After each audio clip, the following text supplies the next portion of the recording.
In a world teeming with supernatural claims, from aliens and ghosts to cryptids, religions, and other unexplained phenomena, enter Captive Desk, that offers a skeptic's perspective.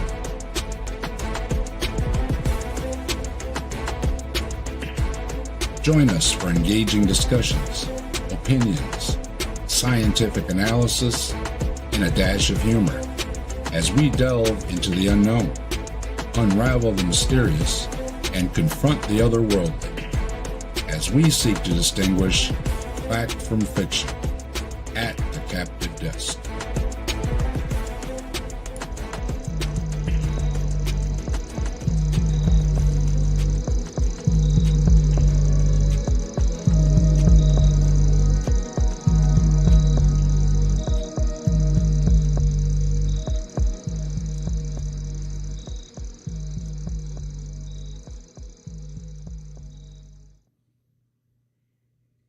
Oh no. Welcome to the Night Watch. We're live. We are live. What if I can do on cam? I don't know what oh my god, I'm old. Holy shit. When did I get so old? There we go. When did I Now get I can old? see it. I don't know. I don't know. I was just talking with a dear old friend of mine last night. We were chatting for a good hour or so. And I was saying, well, I've known you since before 89. So we were like, yeah, wow, how far back it goes. Yeah. And I said, well, I'm in the age group where I was always the year younger in school because I was born in the summer, right? Yeah. And if you're born after, September 30th or whatever, it's the next year or whatever. So a lot of my classmates this year are going to start posting 60. Yeah. Because I'll be 59. Yeah. My best friend Lynn, we've been friends for 63 years. You had that? Yeah. Well, some of my buddies from the neighborhood, the two guys that I go way back with,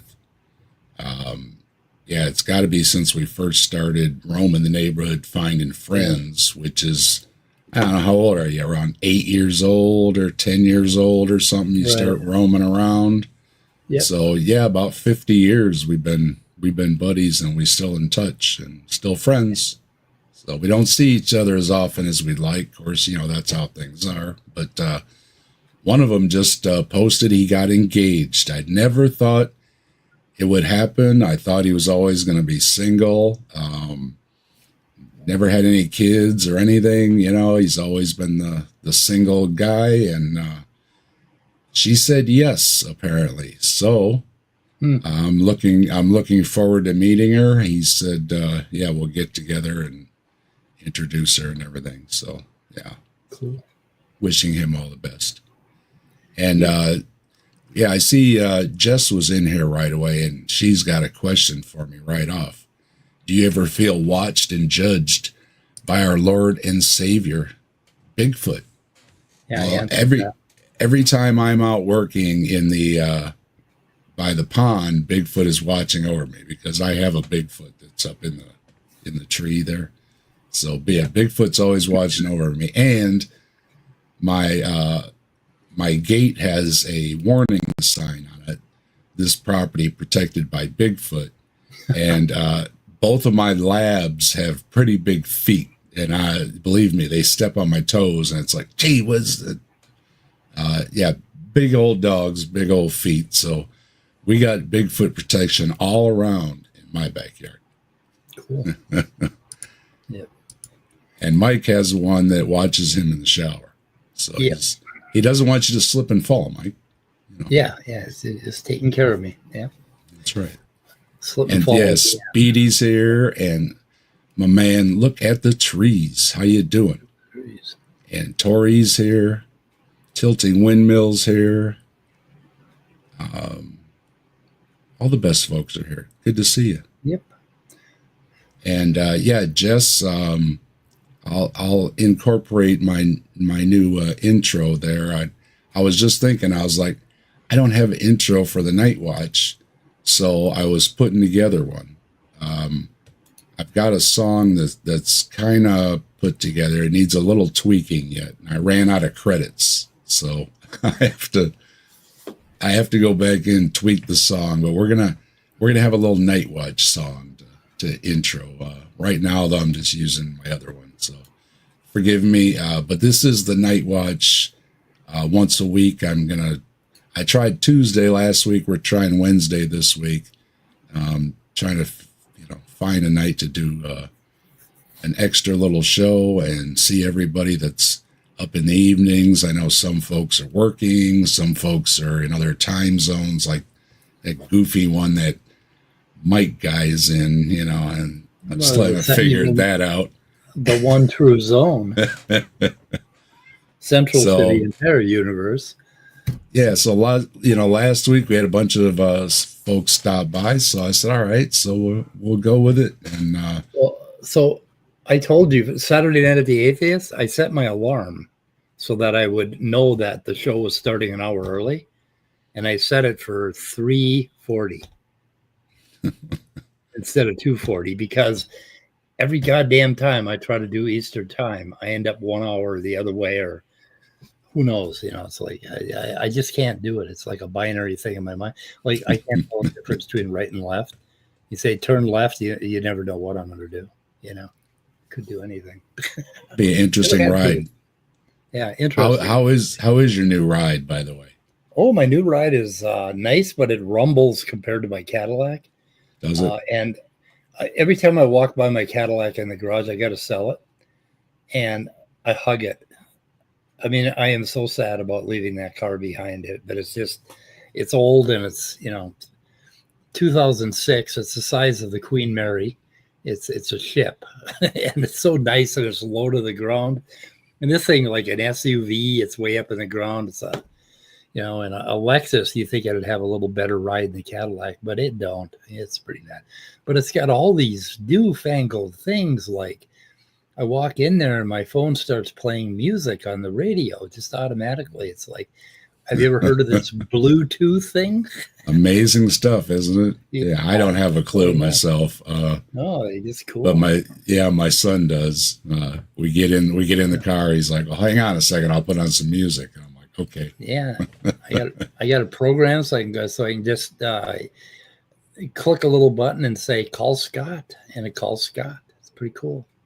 Oh, and you got all these neat gadgets now. It tells you if your tire air pressure's off, if you've got a light bulb out. It's pretty. They're handy though. It is. Oh, okay. Thanks for telling me. Right. Yeah, it's got a lot of bells and whistles. It's going to be nice for traveling this summer, because I'm going to do some traveling, going to the Upper Peninsula in Michigan and looking at some geological formations here and there. Planning to do that. So it'd be good. But I found a guy today. He is did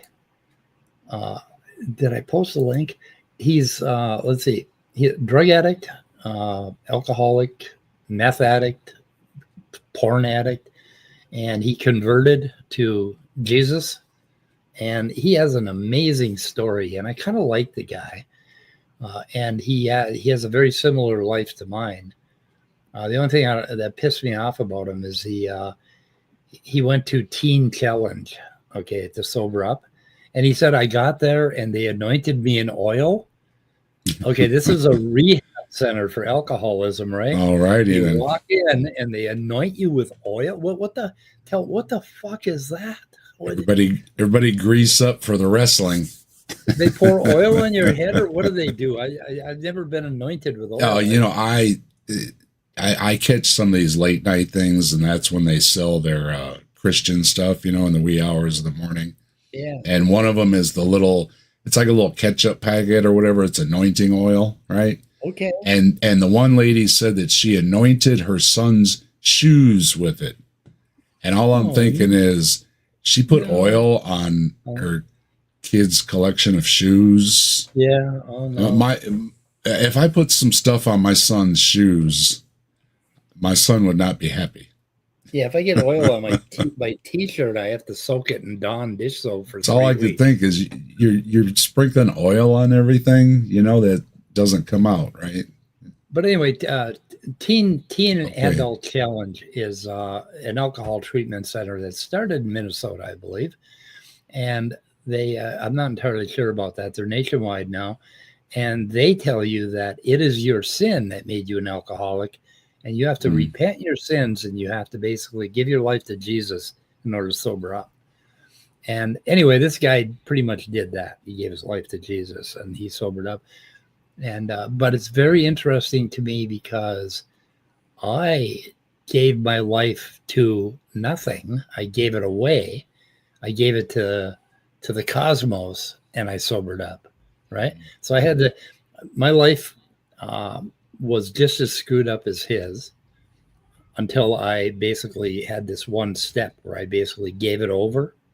And so as an atheist, I had this born again experience without believing in anything, without believing in any God or Jesus or any bullshit. I just had an experience that really helped me sober up. So I am very interested in the psychology of that experience, the neurology of that experience, the neuroscience behind it, because there's something there that allows you to change your mind, basically. There's a come to Jesus moment, we could call it, where you could really change your mind significantly. And we've all had major and minor versions of that throughout our life. But anyway, it's pretty.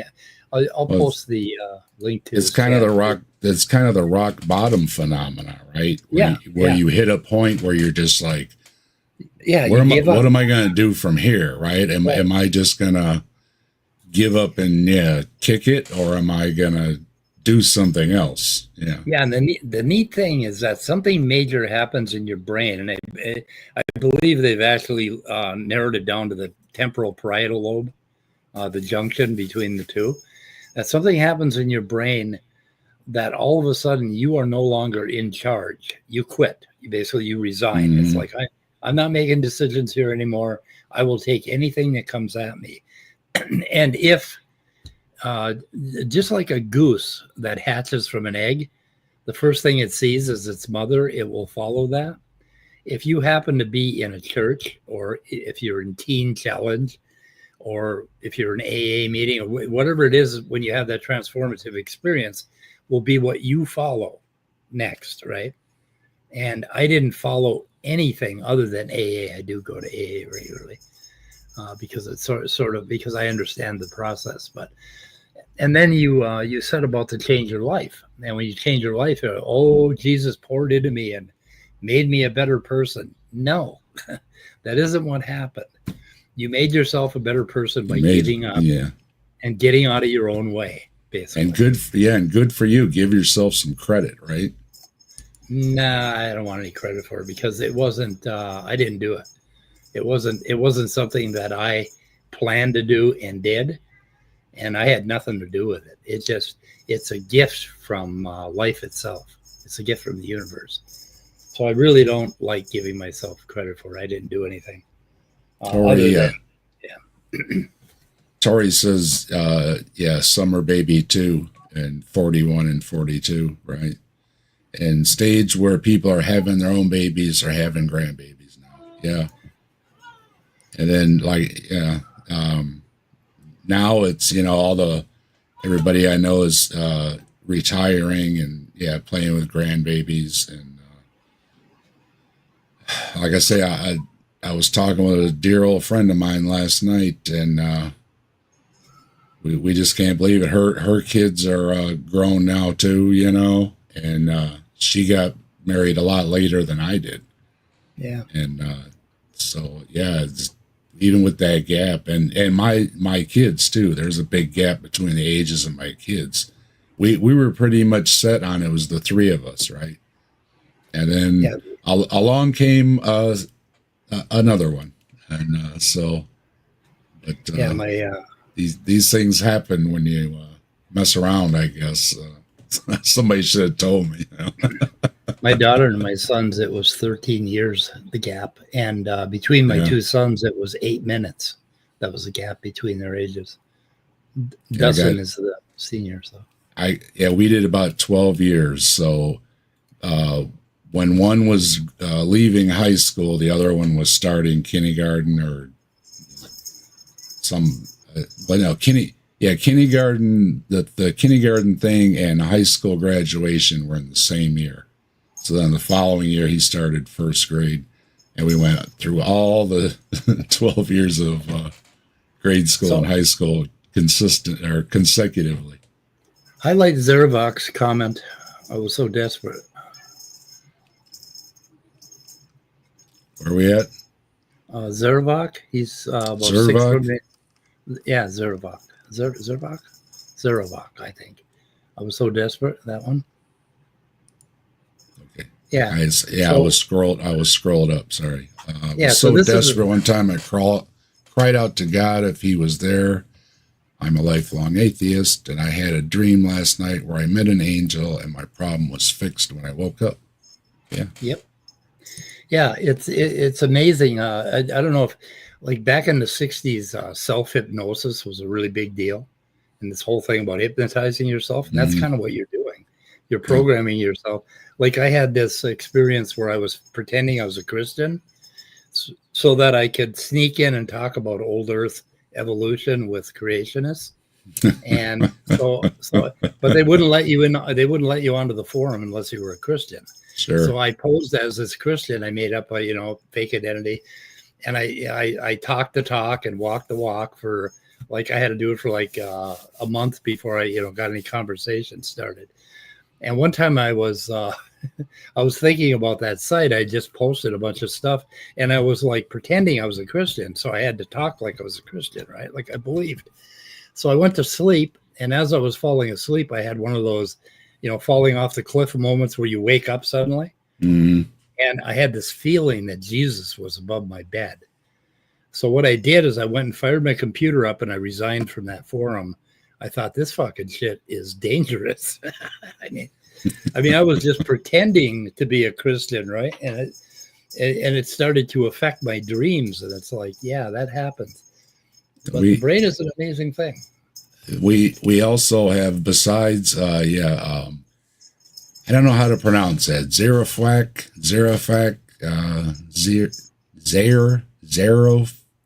anyway. Zarvak. All right, but howdy doody. How you doing? And Ryan Cultastic is stopping through. Hello, Ryan. Good to see you. Yeah. And we have Scott Duke. That's a new name. Never heard of that guy before. Who the hell was that? I don't know, but welcome, Scott. Did my chat about James 5:14 come through? I don't think so. I didn't see it. Not if you send it on the phone. Oh, he probably sent it to us in his mind. He was like, trying to impress us, right? So Speedy Romans got off alcohol and drugs all by himself. No God needed. Good for you. More part of the people. That need to get away from it is they need religion. That's what I say. I mean, if you're still around, I'd rather have you still around. Honestly. But here's the goddamn thing, Dave. There's a ton of people, and like there's going to be millions in the future who do not want to believe in God or any of this higher power bullshit, right? And these people need help, or they're going to die of drugs and alcohol. And we are at a point right now where we understand enough about neuroscience, and we have the right equipment that we can actually figure out what happens in these transformative experiences. And we can learn how to do it without belief in any dogma or cult or religion or any goddamn thing. Yeah, obviously. And we need to do that. Yeah, I would rather have a medical type thing. I and a lot of us have soft spots. I lost my brother to alcohol way too young. He didn't live to see his daughter get married and all that good stuff, right?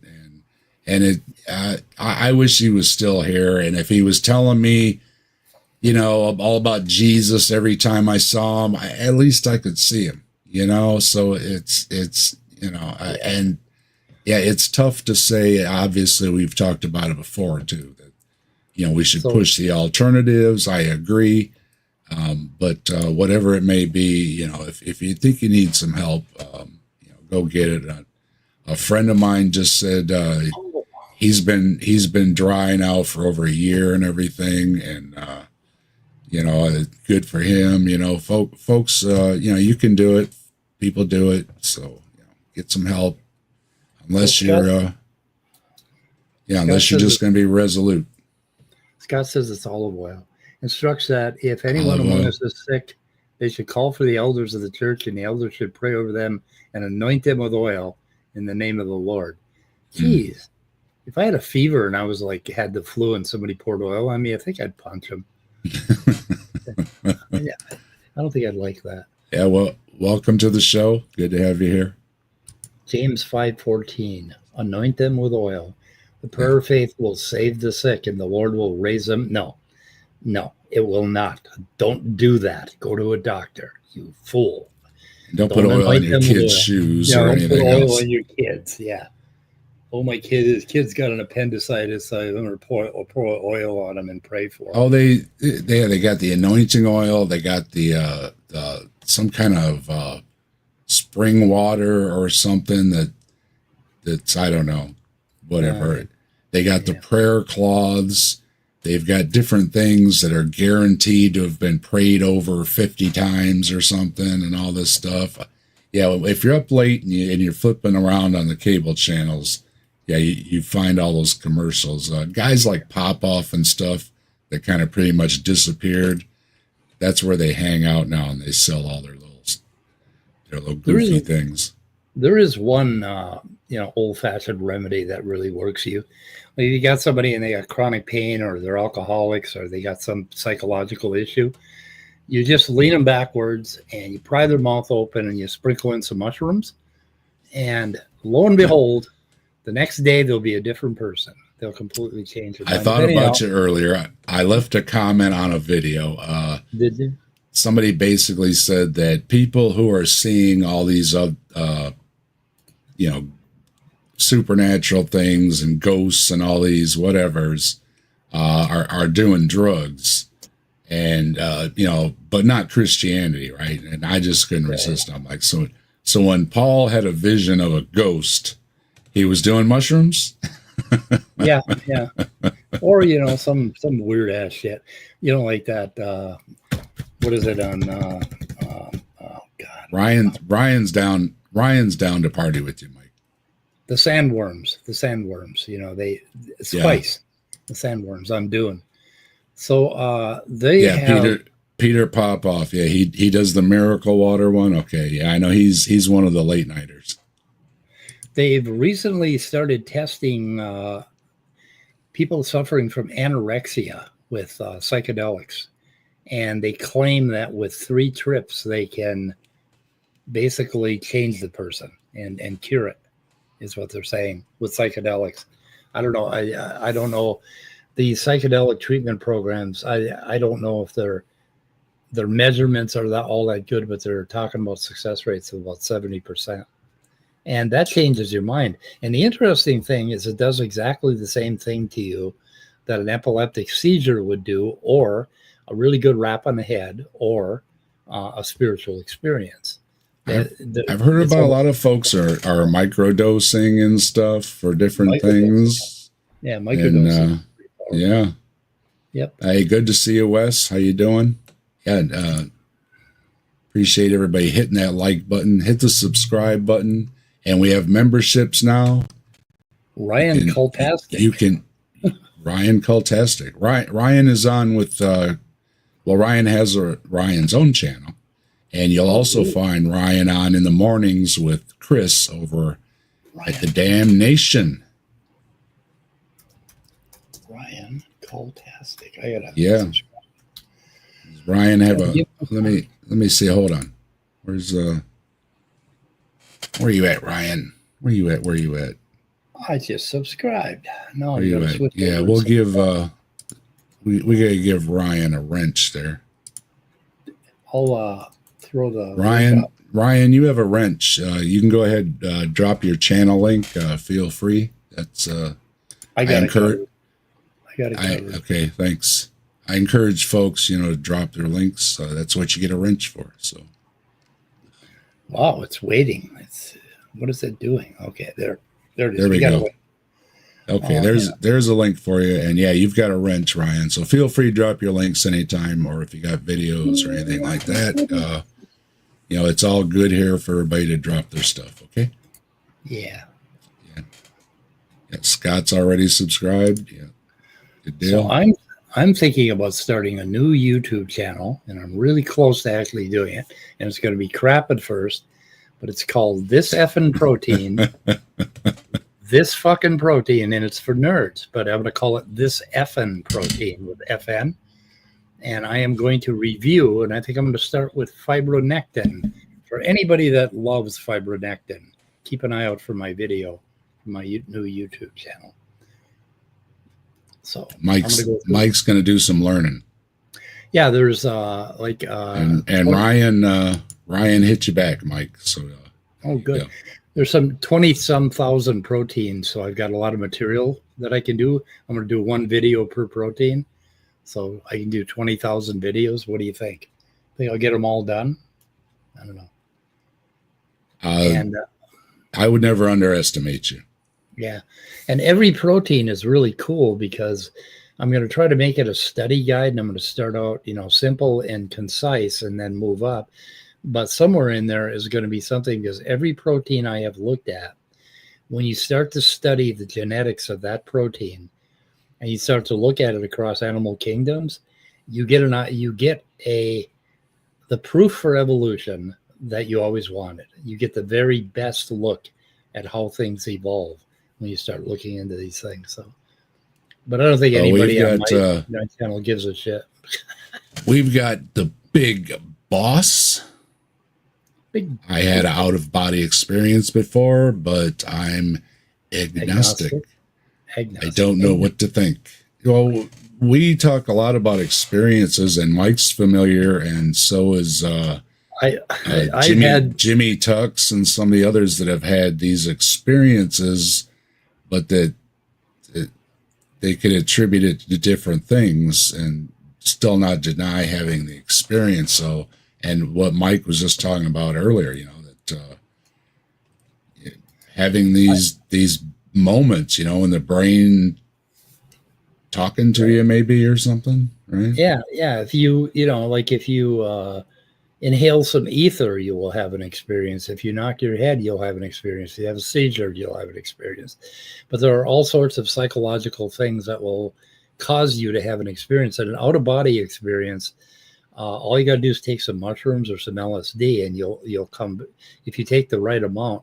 And what happens is there's a part of your brain called the temporal parietal junction, and it's two basically big parts of your brain, kind of in the back and on the sides. And that always gives you a sense of where you are in the world, like where you are in your body, that you are a thing. I am here, I'm sitting in a chair talking to Dave.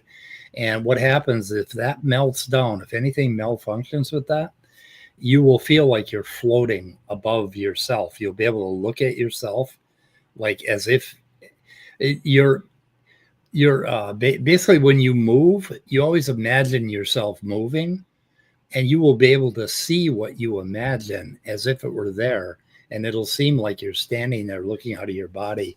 And I had in the last 6 months, I have had 2 unbelievable out-of-body experiences where I could see myself.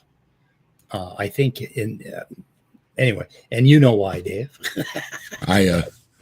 Well, my experiences was, I tried, doing all the stuff and everything to try and have an experience and everything, but mostly I get very emotional. I'm either laughing or I start to cry for no reason. Yeah. I'm just sitting there crying and freaking my old lady out.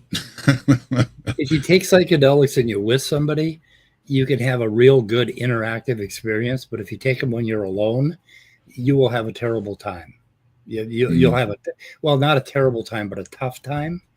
It's a lot different when you're alone. It tended to be a group activity. Like I say, back in the day, boys and girls, we had this place called the Video Rental Store. And Remember we that? would all pile in the car and we would go get Get a movie and bring it home. yeah, we would get, Fantasia, The Wall, any heavy metal, those kind of movies. And then we would get like what was it called? Was it Fritz the Cat or something, one of those adult cartoons? We'd get something like that, and then we would get either funny movies or horror movies, whatever we were in the mood for. Yeah, and then we'd hit the convenience store and we'd get drinks and munchies and everything, and we'd all pile in my living room, and then we'd all partake and have usually just a awesomely funny time that most of the time we had to keep stopping the movie and backing up and rewinding because we were laughing so much we couldn't remember where we were at in the movie. But yeah, good times. Yeah, I wouldn't recommend it unless you're trying to do something spiritual or something, or and then you should talk to me. Even Mike has us check on him, make sure he's all right and stuff. So yep. Yeah, make sure somebody's watching out for you. Yeah, we definitely believe people have experiences. Now, with me, I've tried all the meditative stuff, and I've tried the oh, that's bullshit. Yeah, all your different things. I don't know. Even when I was tripping and that, I never saw no purple dragons or anything. I mean, I'd see trails. You watch your hand go by real slow by your face, and you can see yourself blink in the mirror. That's pretty cool. Yeah. But, otherwise, that's what I mean. That's what I mean by basically time becomes screwed up, and you can see what you're imagining. Yeah. Usually it's really weird seeing yourself with your eyes closed. It is really weird. It is. It's one of the weirdest things I did when I was tripping was get in front of the mirror, and after a few, it was like, okay, that's just too weird. Yeah. And we've got subscribers. Welcome aboard. Cool. Ryan loves lucid dreaming. Yeah, I fully accept that you can program things into your dreams. It seems to be a lot of folks that have certain experiences like abductions or even a Bigfoot at your window seems to correlate with reading a book or watching a movie before you went to bed. Yeah. Yeah, it's like the aliens. They all started to look the same after like 1950 or 60 with a few movies, because whatever's in your head, whatever's laying around in your head is what's going to be projected out there. So heavy metal was a good one to watch. Pink Floyd, The Wall, and The Wall. And The Wall. Oh, I still love watching The Wall. And my kid my wife made me promise that he couldn't watch it till he was older because she thought it was way too adult a movie, right? So I said, okay. But when once he got older, I said, all right, we're going to watch The Wall, right? And he really liked The Wall. It's for kids. Teacher, leave those kids alone. They're for kids, man. Yeah. I never had a bad trip alone. 7G last time. Well, I can say, just. Well, it's not a bad trip. It's for me. It's a tough trip because I do a journey. Basically, I'm reviewing my life. I'm an old man and I'm going to die soon, and I review my life basically. And I've worked on trauma and grief, and so I work on things. And for the first hour or two, it's tough. I go through some heavy shit. So I wouldn't describe it as recreational unless you're with somebody, unless you have people who kind of project. But anyway. We have Nelson here. Hello. I don't believe in ghosts because they have better fashion sense than me. They do. I've noticed before that a lot of ghosts seem to be stuck in the outfit that they were in a portrait, And I always figure, they probably only wore that outfit for the portrait, special occasion. You're going to get painted, right? And maybe early photography. It was an occasion, so you got an outfit. And then when you become a ghost, you're stuck in that outfit. So choose wisely if you're ever going to have a portrait hanging up on your wall, because when you come back, you're going to be stuck in it. Oh, Midnight Gospel looks cool. It's a Netflix series. One season, 2020. I haven't seen that one. Hey, Logan, how you doing? Meditation is difficult. It is difficult. I've tried different things, and it is difficult. Trying to concentrate on certain things is so hard for me. So I prefer to put on like some mantras or something like that, and just sit there and listen to it. You know, just close your eyes and be comfortable, and just listen to some mantras, some ohms, or some of the chants for a few minutes. And but basically, if you can just sit in a comfortable position for about 10 to 20 minutes, you've meditated. Just letting go and just relaxing and just sitting there. And yeah, a lot of the other things, I got so much stuff going in my head all the time. It's hard to shut it off. And when I try, it just like makes me start thinking of things like, oh, don't forget, you got to do this and this and that, So I really enjoy music. So yeah, putting on some of the like the Mool mantra and stuff like that.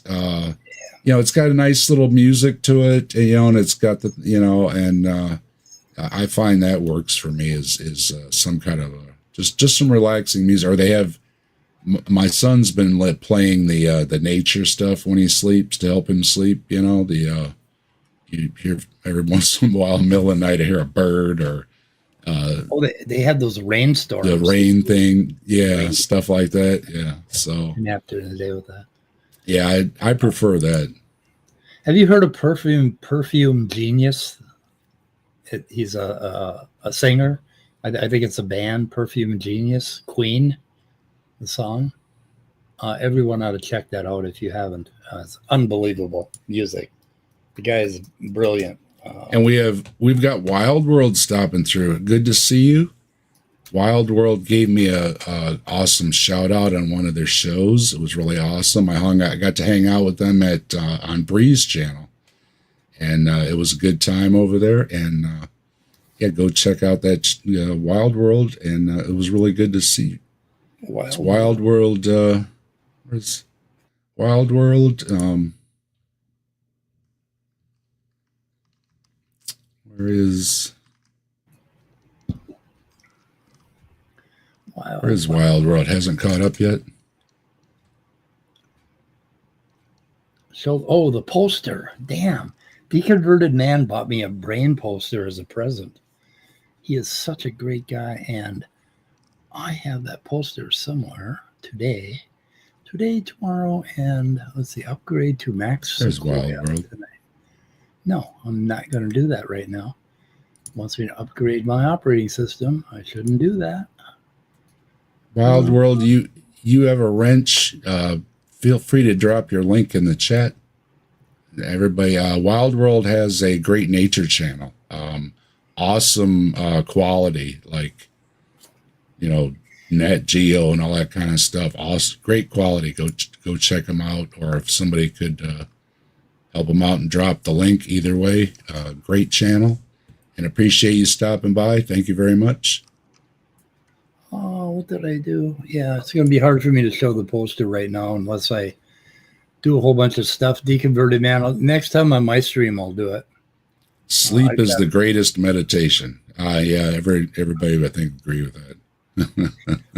Yeah, sleep is amazing because the switchboard of your brain, the thalamus, disconnects, and it starts going through these cycles basically, and it runs.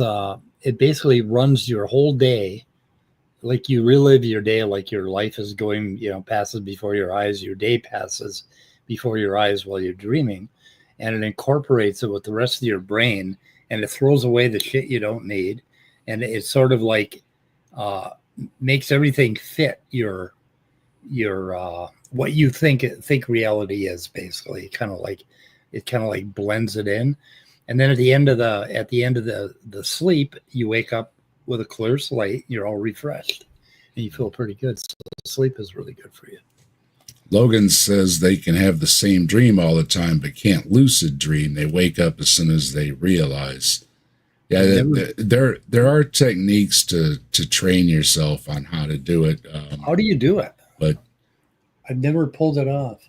Well, basically, you concentrate on something before you go to sleep, and as you go into sleep, you're in this mode, and you just go right into it. Now, there's different levels of it, like Logan's saying, you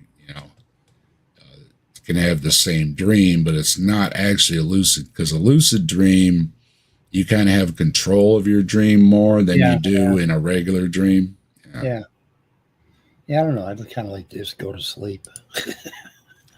Good night's sleep is good. Yeah. I'm not sure if I want to stay up for my dreams.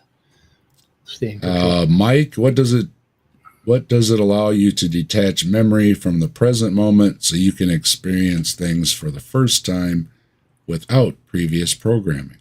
What it does is allow you to detach memory from the present moment so you can experience things for the first time. Yeah, that's what psychedelics do. They basically give you an entire, like, you look at things as if you're a child. Is that what you're talking about, Zurabak? Psychedelics? I think you're so. Talking about lucid dreaming. Either one. Yeah, because that was my theory of psychedelics back in 1969 when I first started experimenting with them. Was that like, I had this amazing experience. I was married for 2 years, and we'd been through some rocky times already. And I was 19 years old, and I had started to not see my wife anymore. And her and I did acid together, and it was like I fell in love with her all over again, and it never went away. Yeah, it was just unbelievable. And we had the psychedelic years were the years in the middle. We had 2 of the best years ever. So, but I never took her for granted again. It was like I could see her even after the experience. I was really amazed by that. It's like you're looking at shit. Yeah, anew. Ryan and Scott both fly a lot in their dreams. Oh, I don't do that. I'm always looking for something. I wish I could fly. Oh, yeah. The looking for something dream, where you're just like going somewhere looking for something. I don't know what the hell I'm looking for, but I'm going somewhere looking for something. I'm always like, my kids are there, and all these people in my life are there, and I'm always in some goddamn den of iniquity, and there's drug dealers, and there's it's just wicked. I really hate remembering my dreams.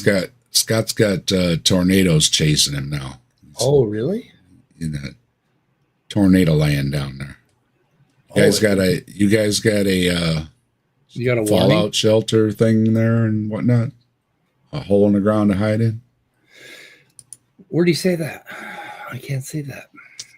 It's about a dozen back or so. Okay. So you got tornado. Jess, Mike, this is Jess. Jess, this is Mike. He said he subscribed to you earlier. We were talking about you. That's right. We were talking about you. Yeah. And Jess wants to know, have you seen Midnight Gospel? It's a newer Netflix show. Yeah, I'm looking at it right now. It's animated. I have not, but we'll put it on the list. Yeah, Midnight Gospel. So where's it at here? That sounds familiar. Was Scott or somebody talking about that before? Somebody might have been. Yeah, I think so. Adult animated series. Let's see, released in 2020. Real podcast interviews between Trussell and various guests into surrealistic adventures, typically telling a story alongside the real podcast. So it sounds cool. I'll watch it tonight. I saw myself floating.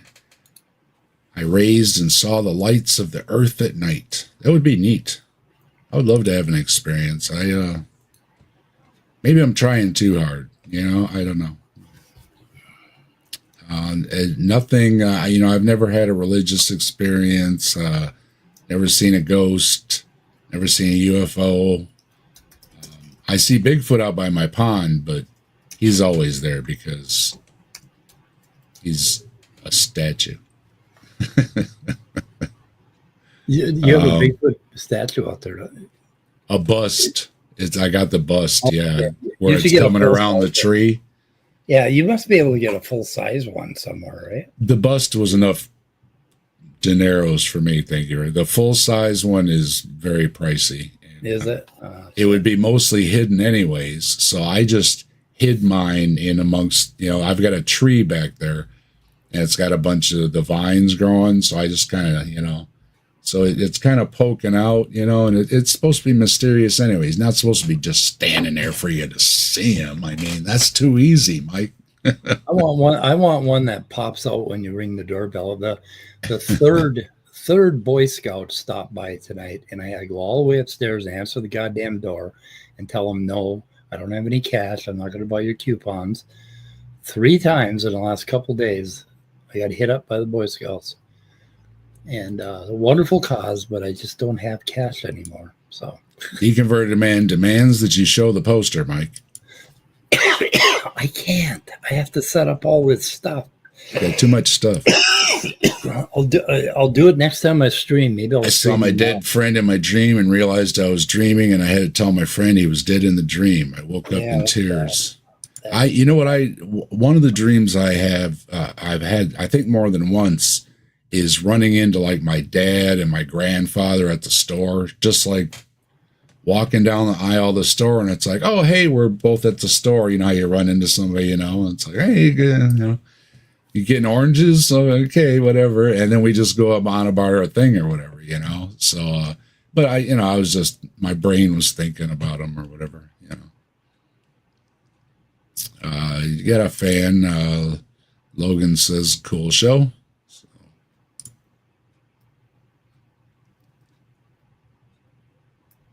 I missed that one. Dream. That was a tough dream. Okay. Did you have a video that you wanted to look at? Some shorts or whatever? I don't know how long I wanted to see. I'm not going to last that long, Dave. Okay. Well, I wanted to see. Had a big day today. No, he can't do it right now, Deconverted Man. So I can't do it right now, Deconverted Man. I can do it on my channel. We got something else. We got something else to look at. I got some videos to look at, and I could share. Let me see. I want to get caught up with the chat. Should I share the screen? Can you share your screen? Yeah, I'll show one of them, but I want to go. I want to do more at some point. Yeah, I don't know. When James Randi took the bottle of homeopathic sleeping meds. That is a great bit, a classic. Tab no window. James Randi is one of my heroes. Okay, is that one? I don't know how this is going to pop up. See if that pops up. There it is. Yeah, shit, my shadow's in it. I got to take a better picture. Anyway, that's the poster. There you go. There's the poster. This is your brain. Right. This is your brain on drugs. You better be very, very happy, Deconverted Man. There it is. Yeah. Yep. And I got another one too. Anyway. Yeah. Way back when,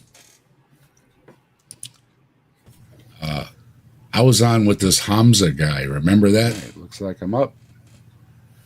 It was like I couldn't find it. This was James and I reviewing me being on there. But Hamza, what is that? Yeah, there's the Hamza. He does the Hamza's Den, and it's a Muslim apologist panel, and it's over in the UK. And you'll find him over at that. What do they call it? There's a place in London there where they gather and they talk about religion and stuff. It's Talk Corners. Is that anyway, where Subor? Is that where that Subor guy is always yelling? Where those guys are outside in that park area? Yeah, Hamza does that too. Yeah. Yeah, so Subor goes there and he yells at people about evolution and stuff. I've seen a couple cringy videos on that. Yeah. But it's a place for people to gather and talk and whatever, so for what it is. But yeah, so way back when, yeah. And if you see in my video here, so this is my pond behind me. Speaking of Bigfoot, and I see, if you look up there, up above me, you see that? You see up over my shoulder there, up above the waterfall? Yep. You see the Bigfoot there? Yeah, it's pretty small, but but there it is. So yeah. See, but that's Bigfoot hiding behind the waterfall there. Cool. Okay, so I was on with Hamza, right? And he's kind of a jerk. Some of the other folks I've talked to have been a lot nicer. He's like a Jim Bob. He just wants to get you, you know. Anyway. So surprised that he's a jerk. You know? Yeah.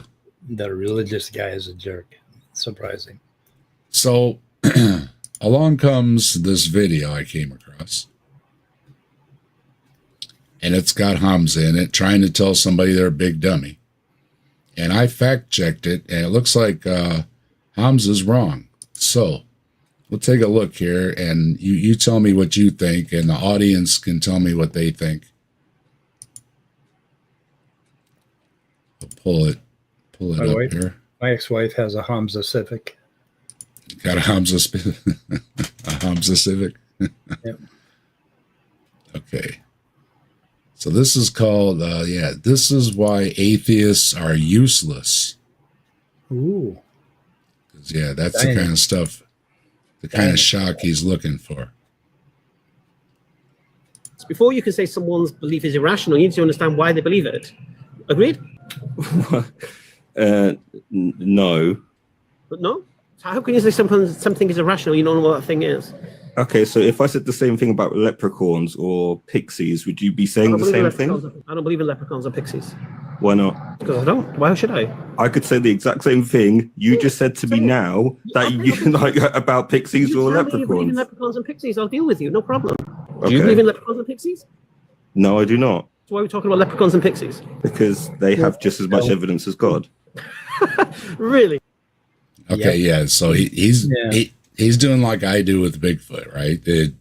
And actually, there's probably more evidence for Bigfoot than there is for God. But he's trying to point out, you can just believe in things, right? And Hamza's already laughing at him, right? Instead of listening to what he said and actually thinking about it and realizing that the analogy works, he goes ahead and starts fucking trying to wrap him around the axle. Nice job. He doesn't listen, and now here hold on here. He's got more. This is the part I want you to pay attention to what he's going to say here. Okay. Yes. Okay, so let me educate you on something. Okay, the reason I believe God exists. Okay, so the reason I believe God exists. Okay, so let me explain something to you first of all. You accept a belief can be true without proof, yes? A belief, yeah, of without course. proof can be true. Alhamdulillah. Yeah. And you accept an argument can be presented as evidence also. No, an argument cannot be presented as evidence. There we go. Yep. An argument cannot be presented as evidence, right? True. Yeah. And he says, no, you can't do that. So now see, this is what Hamza's going to say now. He's the super genius, remember? Okay, remember. He's a super genius precept. Hamza. Oh yeah, he uses all the same arguments pretty much that you'll hear from Christian apologists, except with the few things, from the Quran and Islam itself. But otherwise, it's a lot of the same arguments. First cause, there has to be a first cause, or there had to be somebody that created the universe, that kind of stuff. So it's a preceptor. An argument can't be presented as evidence, really? Why not? No, an argument isn't evidence. You go into a court of law and you present an argument as evidence, you'll get laughed out of the courtroom. What are you talking about? Arguments are used as evidence in the court of law. No, they're not. Arguments aren't used as evidence at all.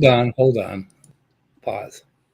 Okay, so arguments are used as basically to persuade or to make a decision, but the argument always has to be based on evidence. Right. In order to fill out the premises of an argument, you have to have something that is evident, and that's called evidence, basically. So that's what he's missing. He wants to pull an argument out of his ass and claim that it's proof of God, and that's what preceptors do. So. From AI says no, an argument is not the same as evidence. An argument is a claim supported by reasons and evidence. And evidence, yeah. Yeah. It's supported by While evidence provides the supporting facts or data to back up those claims, think of it this way: evidence is the what, and argument is the why. Yeah. Now, if you go to, now you guys say, well, that's just AI. So I went to,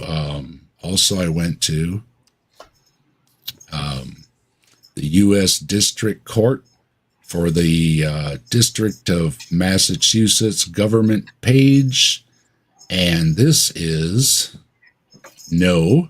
An argument in court, including closing arguments and statements by lawyers, is not considered evidence. Right. Arguments are used to interpret the evidence presented. Right. But the actual facts and data presented by witnesses and documents are what form the evidence jurors and judges are instructed to base their decisions solely on the evidence admitted in court. Arguments and statements by lawyers are not evidence. The lawyers are not witnesses. What they say in their opening statements, closing arguments, and at other times is intended to help you interpret the evidence, but it is not evidence. So there you go. And that's what the pre-suppers never understand. They think they can come up with a transcendental argument and that's evidence, but it's not. You can make up any kind of goddamn logical argument you want, and you can make up valid logical arguments, but it's amounts to diddly squat unless you have something that you're actually basing it on that you can agree on. Well, those are things that are evident. This is why atheists are used. Do you know what evidence is, and do you know what an argument is? What an argument is? An argument is the explanation of the evidence. No. Yes, yes, it is. You're wrong. Totally, absolutely, 100%. And Hamza's posting this like he's got him, right? Yep. You're totally wrong, Hamza. Totally wrong. Legal definition and the AI definition search both pretty much said exact wording to what this person is saying that is talking to you. They are correct. You are wrong. That's not what an argument is. Yes, it is. I hope you never get arrested then. Jesus Christ. An argument is a conclusion based upon valid premises. That's not true. An argument, we're arguing right now based on. What did he say? What did he say an argument was? What did he say an argument was? A conclusion based on valid premises? That's not what an argument is. I hope you never get arrested then. Jesus Christ. An argument is a conclusion based. Is a conclusion based upon valid premises. Valid premises. An argument is inductive, basically. You can deductive. You can deduce further statements from your premises, right? But your premises have to be sound. There's no such thing as a valid premise. It's a valid argument. You don't even know what logic is. Okay, it's called a valid argument. Okay, and it's called a sound argument if, in addition to being valid, your premises are true and supported. And you've convinced your premises are what you start with that everybody has to agree on. And these guys never manage to do that. They pull shit out of their ass. But he's got it all wrong. Valid premises is a nonsense statement. Hamza, you're wrong. And Ali, hello, Ali, from the Great White North. Go take and Geo Sam is here. Hello, Geo Sam. Good to see you. So, I just happened to come across this. It wasn't even in my queue. I just stumbled across it when I was getting on the YouTube earlier. So I thought, oh, this is just perfect because, Hamza, he's not a nice person. He is a pre-supper. He is obnoxious. And he was totally 100% wrong. So I thought I would take great pleasure in saying, Hamza, you are wrong. Hold on. We got a Kian Aris. I have a question for atheists. Have you ever tried traveling to Peru and trying ayahuasca to really challenge your atheism? Make sure to take a full cup. And then, of course, you need a pail because of all the stuff that's going to come out of you. But no, I haven't tried ayahuasca, but I have tried up to, I'm guessing, about 3,000 micrograms of LSD and 14 grams of mushrooms. So I've been pretty close to it, and so far I haven't seen God. So anyway.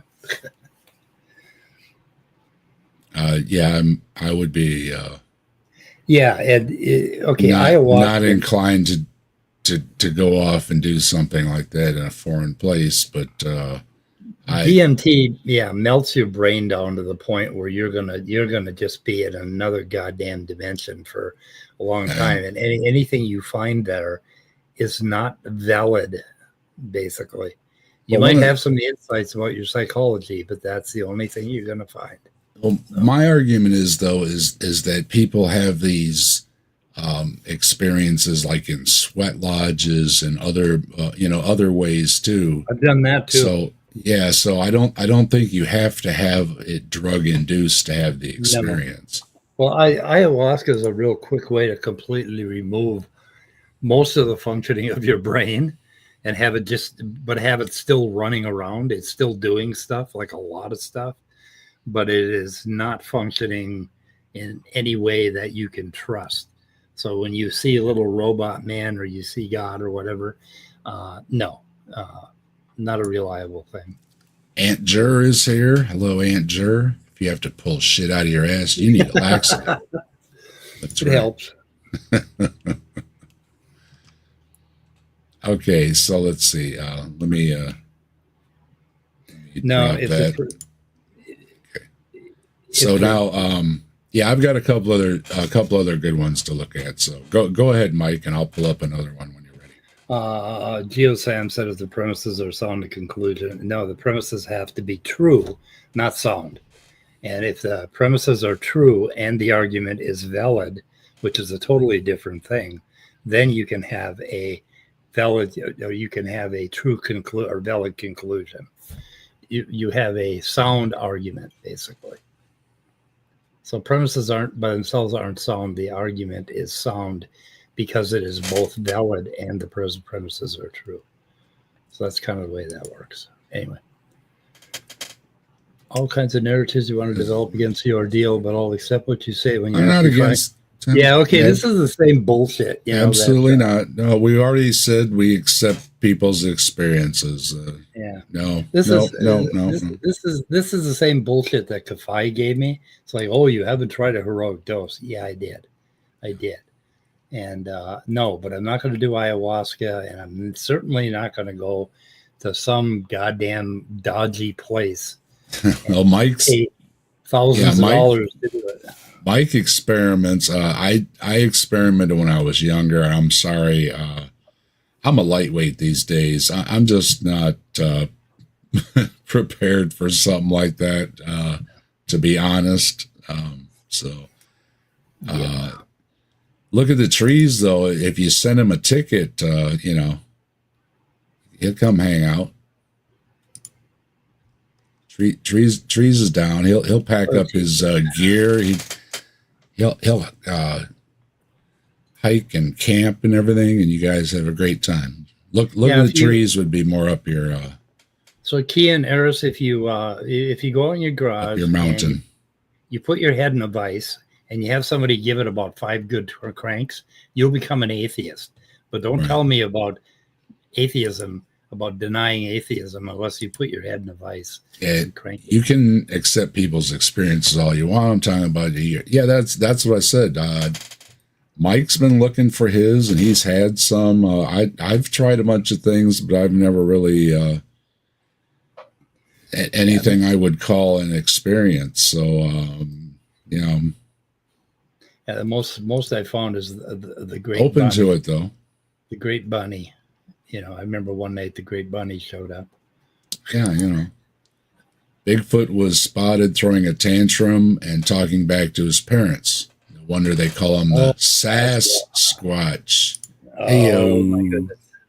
Is that a dad joke, or is that's borderline dad joke? We encourage Bigfoot jokes, absolutely. I mean, 100%. So yeah, I've got some other ones here. I wanted. So was that the end of his argument? That was it. That was. Yeah, it was just a short, but I just wanted to point out the fact that he thinks an argument is evidence, and it's because sometimes things are different in court, right? And he thinks that it's also that it can be used in court. Both definitions say no, and as it was explained, and Mike pretty much agreed with that, an argument explains evidence, but it is not the evidence, and the evidence is separate. Yeah. Like in a court of law, the jury is instructed to look at the evidence, not what the whoever said, different things. And sometimes you'll even hear, stricken from the record, stuff like that because it's irrelevant and overruled and, all those kind of things. So it's no, you're wrong, Hamza. So it just came across, and I just wanted to tell Hamza that he was wrong because I like telling him that he's wrong. So along with that, did he? Okay. Yeah. Arguments are structures for reasoning about evidence. Yep, that's exactly it. Last time I did it was in the 90s. I used to go to Hippie Fest. I was like King Hippie.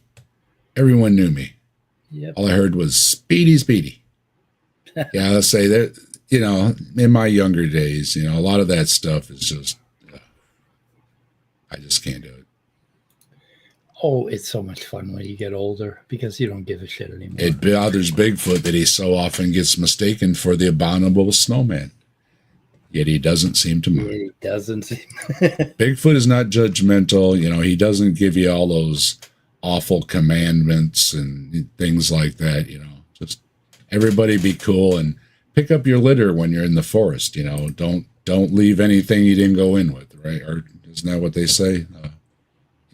Don't leave any. Take everything that you went in with, or whatever, right? Yep. And the Bigfoot doesn't have no problem.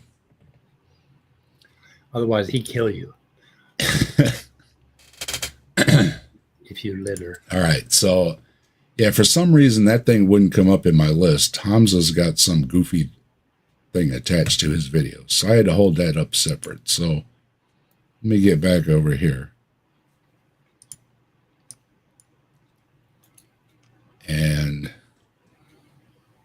I've got a couple of shorts here we can look at, and quick comment, and we'll move on. And because some of these don't deserve much more than that. Let me see here. We'll get rid of this. And we'll get rid of this.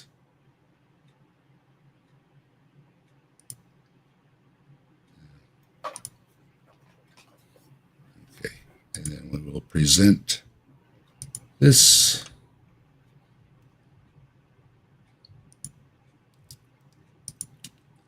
Here we go.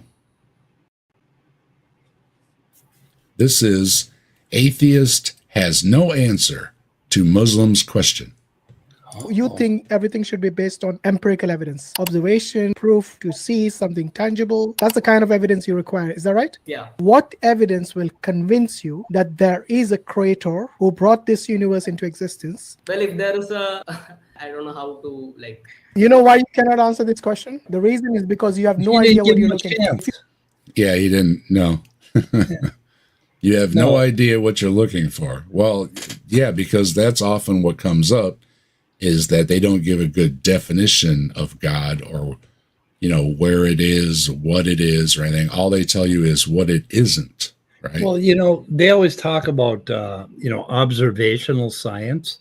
So, if I believe, in order to convince me that a creator created the universe, I want to see the creator and I want to see him create a universe. I have to observe it. Otherwise, it's just historical science and it's not valid, right?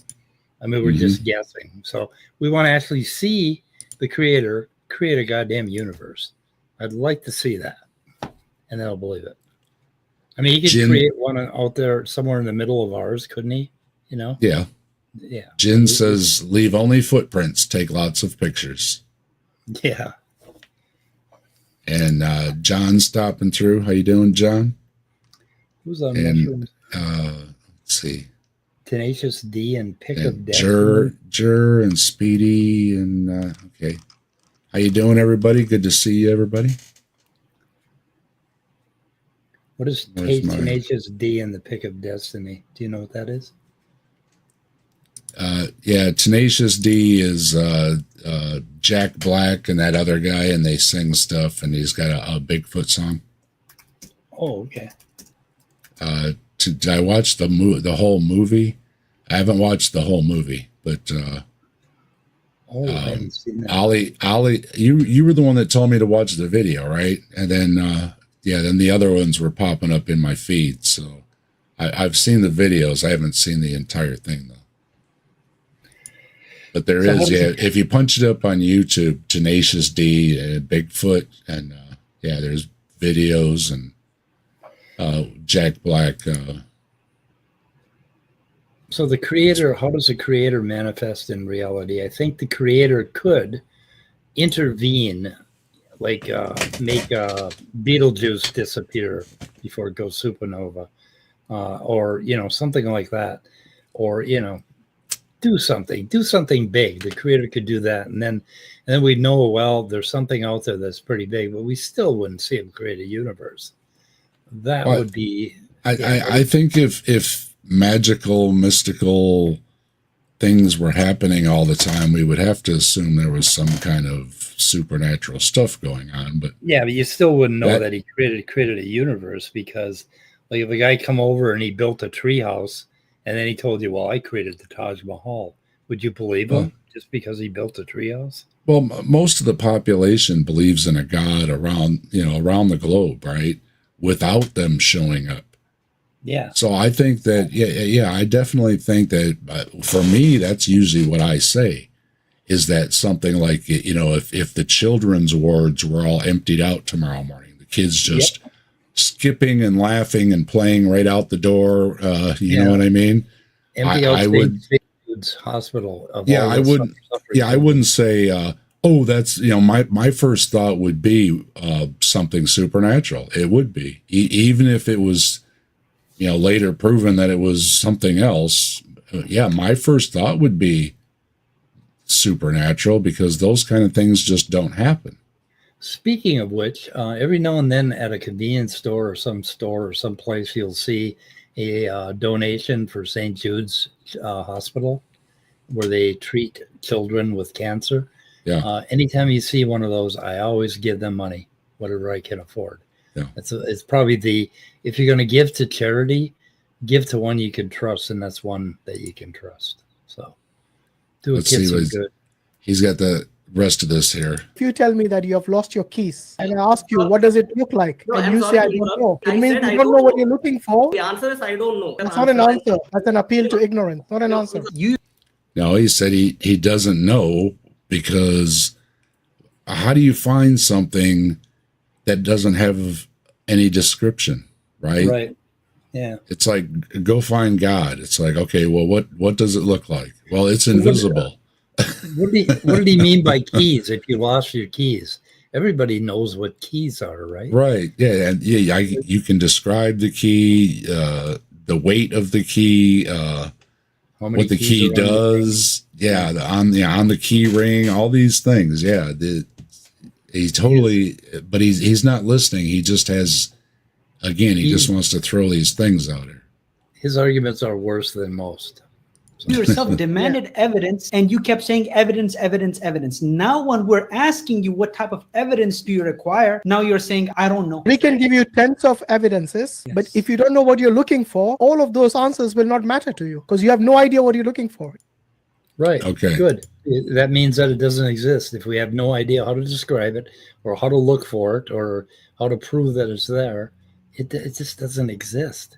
That's the definition of not existing. Yeah, that's why I say go find something, but I'm not going to tell you any description, anything about it at all. And even if you did see it, it's invisible, right? And it's worse than not existing. You can't even tell me about it. So this thing of what evidence would prove God, and it's like, again, well, then first you have to give me this description of this thing and what it is, capable of, supposedly? Is there limits? Are there rules? You give me all these things, and then I have something to look for or something to argue against. But often what I hear is that they'll tell you, well, God is not material. God is not in our time. God is not in our universe. God is not in our dimension. Well, where is God? Well, God's outside of all that. And it's like, well, then there's the other group. There's nothing to test for that either. You know what I mean? Because no matter where you go to that line, they're going to say, well, it's on the other side of the line. It's like, so then you go to the other side of the line. They're going to say, well, no, it's further down here on the other side of this line. There's never anything to test when they just keep just saying, well, it's outside of that. It's outside of that. It's outside of that. Yeah, and there's the other variety that'll say, God inside of you, like the ayahuasca guy. Like if you take enough drugs, you'll find God. You'll have him inside of you. So there's people that feel like they experience God, and then you got these presuppers and apologists who think they're going to prove it by pulling an argument out of their butts, and trying to trip you up. Yeah, and the I don't know is an appeal to ignorance, and it's like, yeah, no, it ain't. It's not an appeal to ignorance. You're not drawing a conclusion with it. There's a lot wrong in these shorts, and I find them amusing how much wrong they can pack into one. Yeah, that's the Matt Dillahunty response. The all-powerful God should know what everyone needs to be a believer. Leo Filius uses the argument that if God's ultimate goal is to have everybody come to know him, and this applies to, I think, all the Abrahamics, if God's desire is for you to come to know him and be with him and commune with him in heaven, whatever, and all these things, then anybody that doesn't believe is a failure on God's part.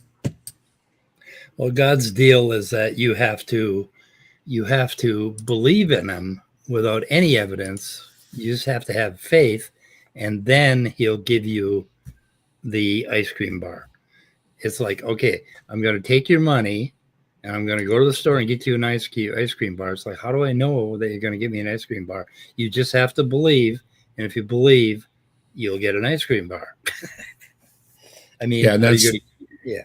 Greg makes a point too here. If God is all powerful, why should he care if you believe in him or not? Yeah, that's the thing. Yeah, that's the other thing. Yeah, we would be like less than microbes, you know what I mean, compared to the all powerful being. Yeah, what does it care? But Dave, he loves us so much. Right, blasphemy laws and stuff. Yeah, it gets its feelings hurt. It's like, really? I mean, we've all dealt with people, on YouTube. We run into some trolls and stuff, and it's like, my feelings don't get hurt. So I wouldn't see how God would let somebody saying something stupid like nah nah nah nah at you. God be sitting back saying, "I'm God," Isn't God like the ultimate stalker? It's like, you got to love me. You got to love me. I want you to love me. And I'm not going to give you any reason to love me. But if you don't love me, I'm going to come get you in the end. It's like, kind of like the ultimate stalker. This kind of scary dude. Well, Matt Dillahunty's not for everybody. And that's, that's the way it is, The Walter Brimley of atheism. Yeah, he has said that. And B.S. Lewis, good to see you, B.S. Lewis. Nothing could convince me I found the Christian God because Satan exists in that worldview. That's a good point. You got to accept both of them. Matt Dillahunty is not my favorite either. He never lets he's as bad as a presupper sometimes. He never lets the believer actually get a point out, without going off on him. And I don't care for that style. If God existed, he would obviously have a sense of humor. I would think so. I mean, it created humor, right? I mean, it's got to be laughing itself silly at some of the stuff we do. Okay, so next on the queue here, and Mike, whenever you want to go, you just let me know. I'm just going to roll through these for, what is it? Been a little bit over an hour now. I'll do one more, and then I'm going to bow out. Okay. Okay. I'll let you be without interrupting you. You're always a welcome guest, Mike. Yeah, welcome interruption. Yeah. Yeah, it's always a good conversation when you're around. All right, here we go with atheist laughs at miracles in the Bible. In the Bible, you've got talking trees, talking animals, 1,000-year-old people, a woman turning into salt, disembodied hands writing on walls, a man living in the belly of a whale. My question to believers is this: how do you take any of this seriously? Friend, you're not opposed to the idea of miracles either. I mean, you believe that an eye was formed after billions of years of random chance processes. No. Well, first of all, this is how many times we have to say this, but we're going to repeat it anyways. An atheist doesn't believe in God.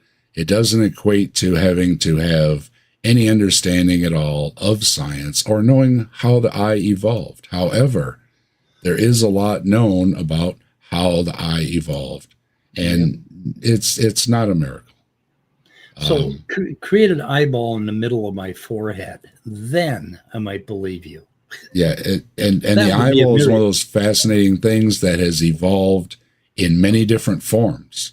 So you have many examples of eyes, and you have many examples of, there's still creatures that use simple eye spots.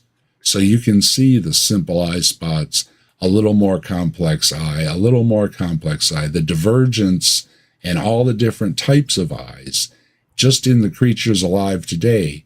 And it's pretty, when people talk about it and give the demonstrations and speeches, videos, whatever they make about it, you can see that if you can have all this in real time, that you can see, okay, here's a simpler eye, here's a little more complex one, here's one that sees in different wavelengths, etc.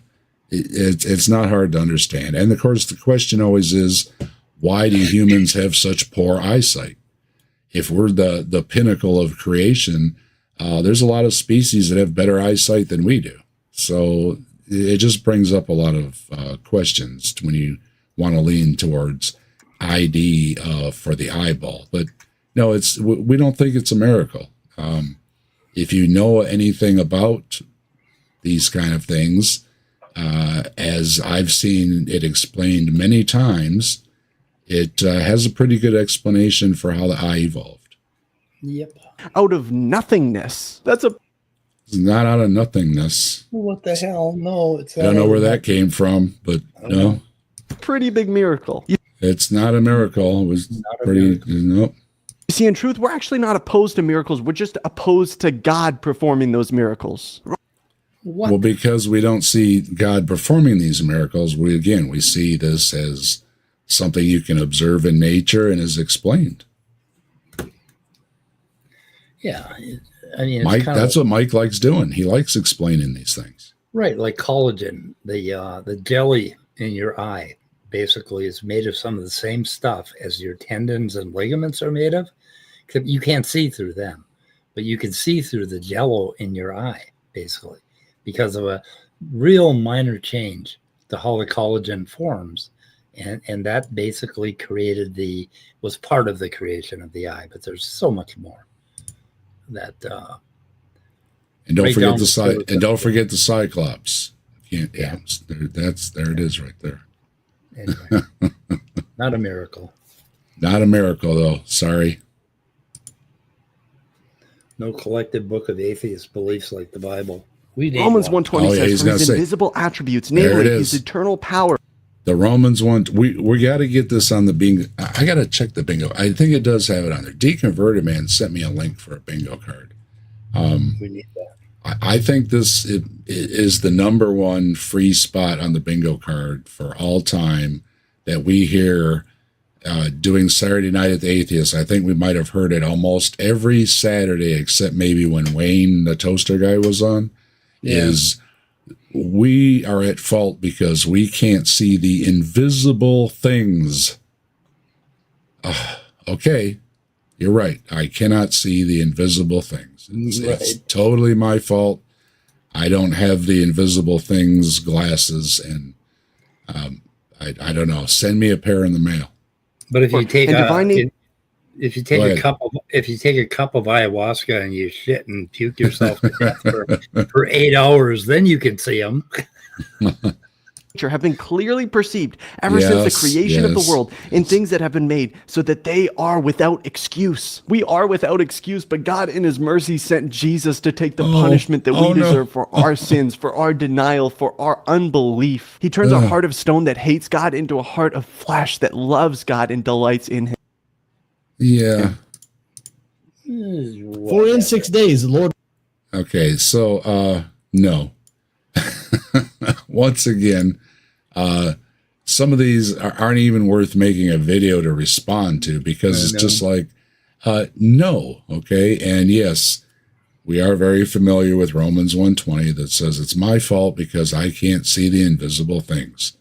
And of course, this argument can apply to anything. It can apply to Bigfoot or any religion.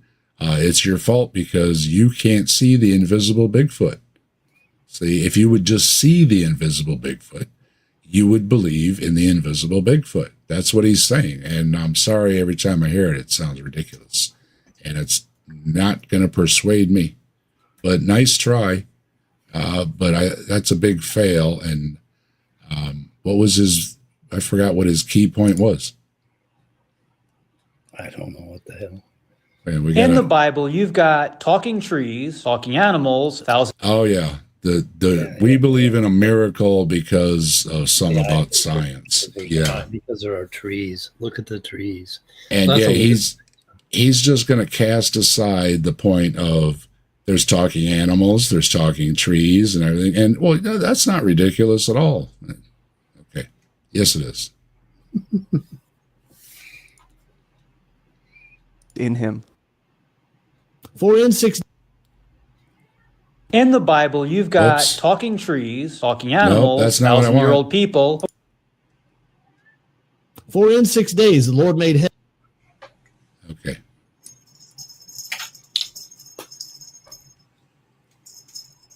Evolution in the Bible. We have, you want to do one more? One more, yeah. All right, we have evolution and the Bible. Oh, no. From the digital Bible study. You picked that one for me, didn't you? This will be a good one for you. Yeah, I think the next one is real good too. There's a couple evolutions there.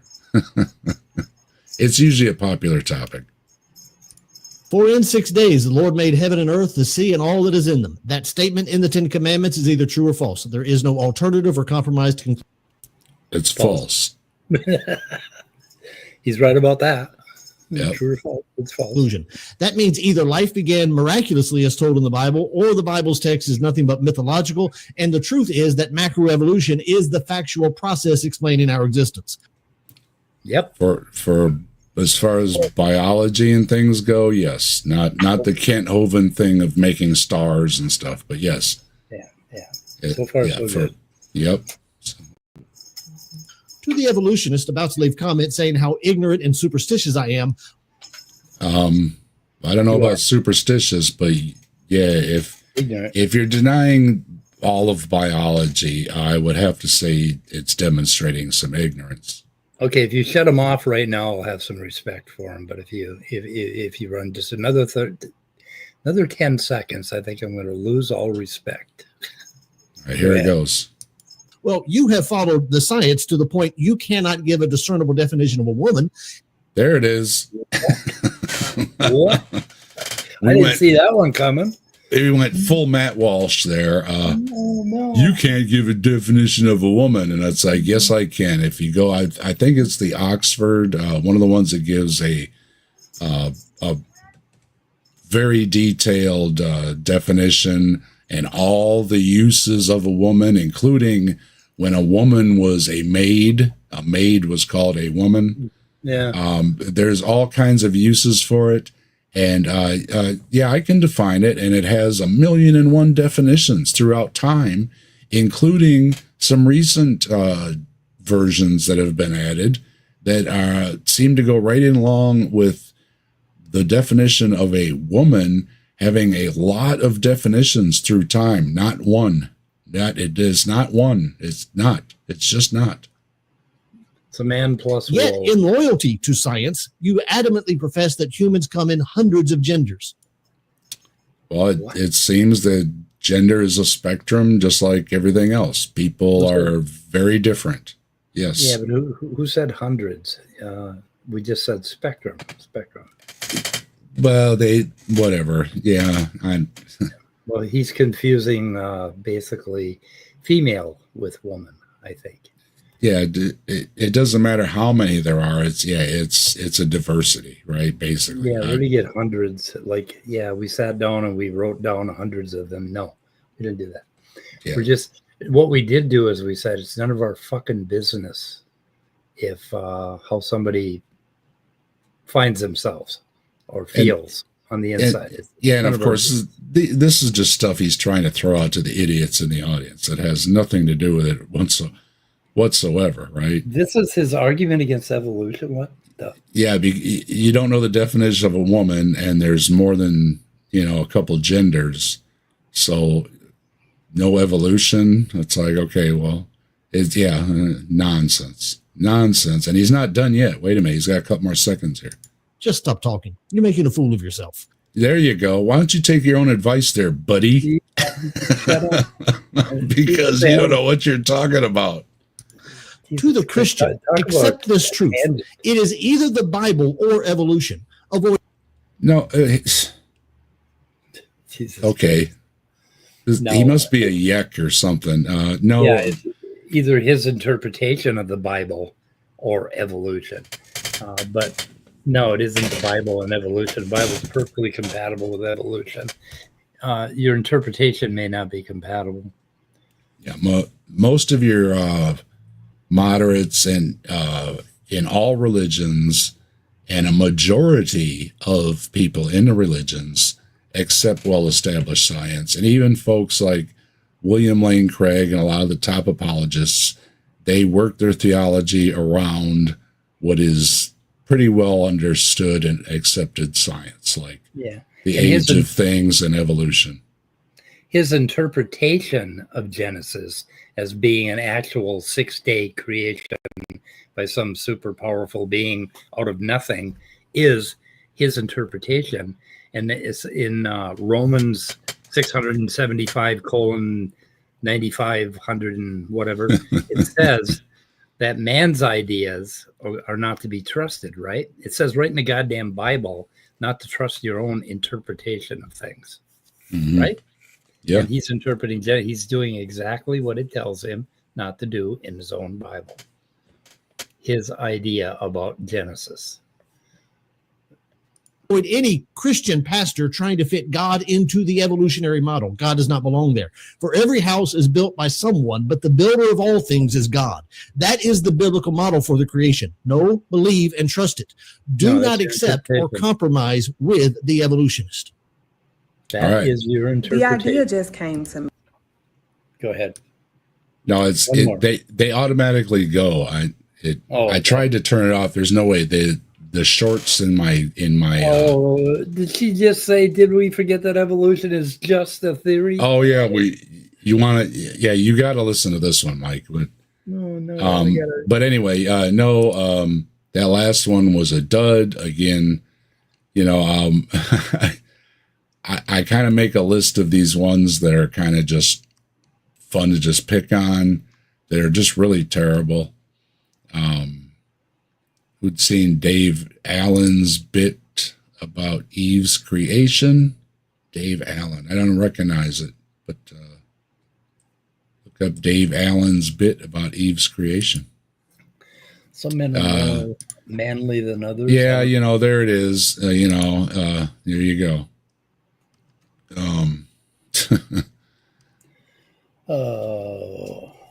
What is manly exactly? Does that mean like my alcoholic dad when he come home and trashed the house and forgot to shave?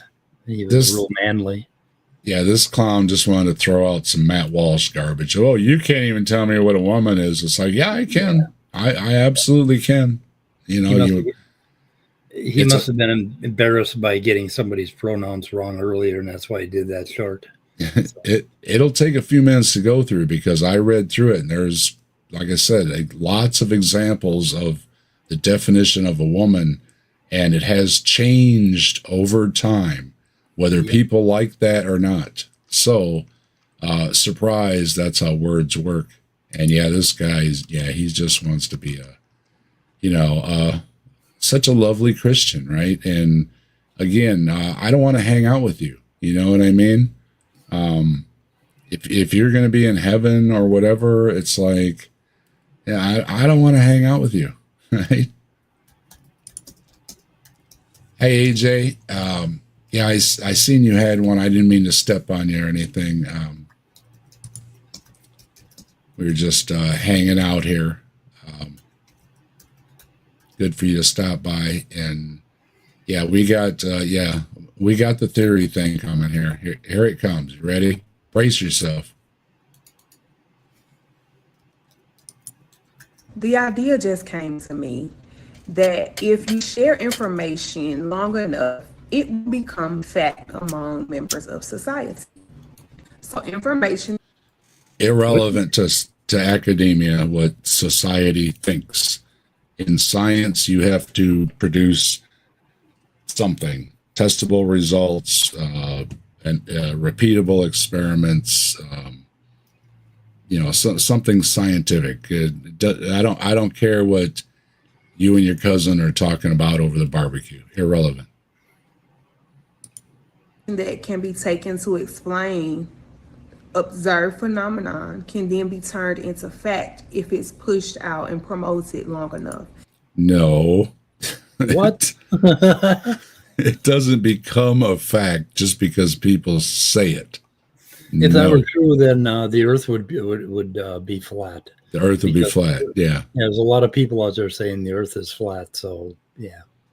No, that's refresher course on dictionary class.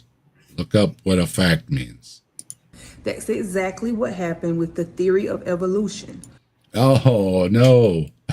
How did you know that? What are her sources for that? People just talked about it, Mike, and then it became a fact.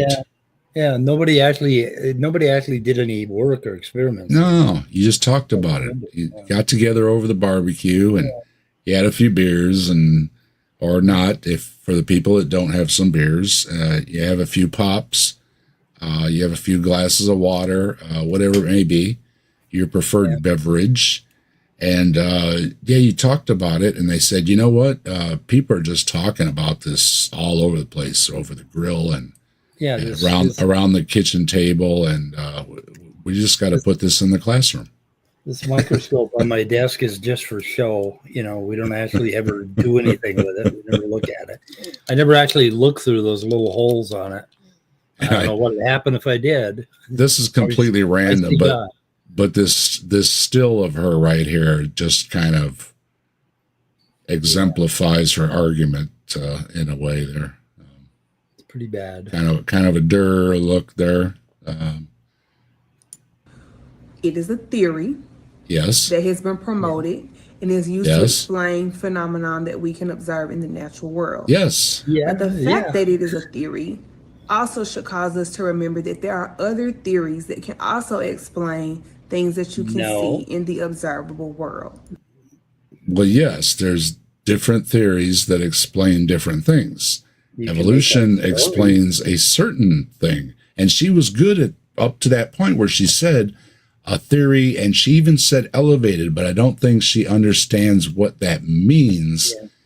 Is that in science, when it's elevated to a science theory, and our buddy Jim Boob doesn't understand this either, once it's elevated to a scientific theory, it is because it's been so rigorously supported and has so much evidence that even things like gravity that aren't fully explained have so much supporting evidence that you're not going to deny gravity no matter what the explanation is.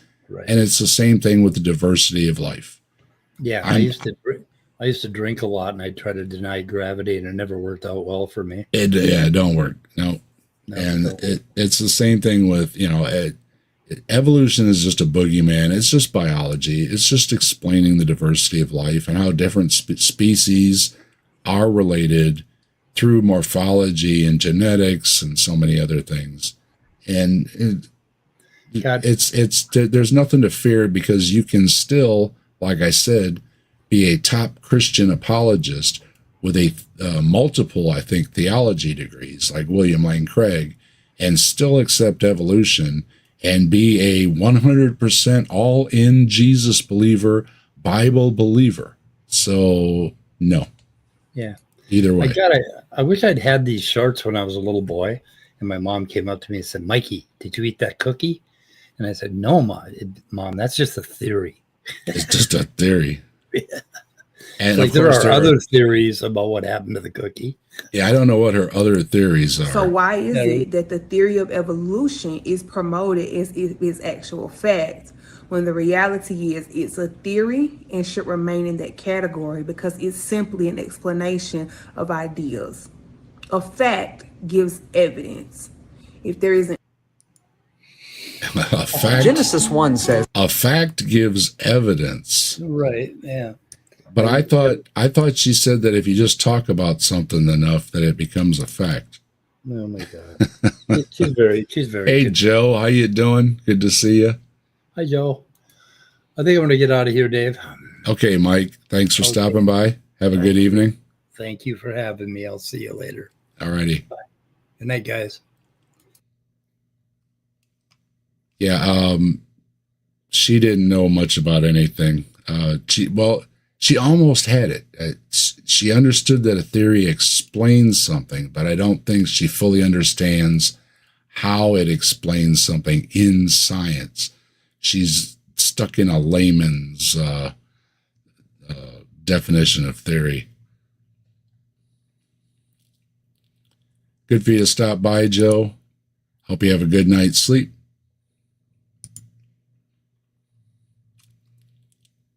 Always good to see Joe. I was on Monday. Yeah, Monday I was on with Joe. We had a great conversation, as always.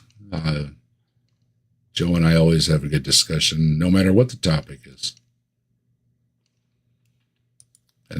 Joe's adding in, gravity is fake. It's electromagnetism. See, there's always another explanation. You can have all kinds of your own theories to explain these things. That young woman there just said so. If she does identify as a woman. If not, my mistake.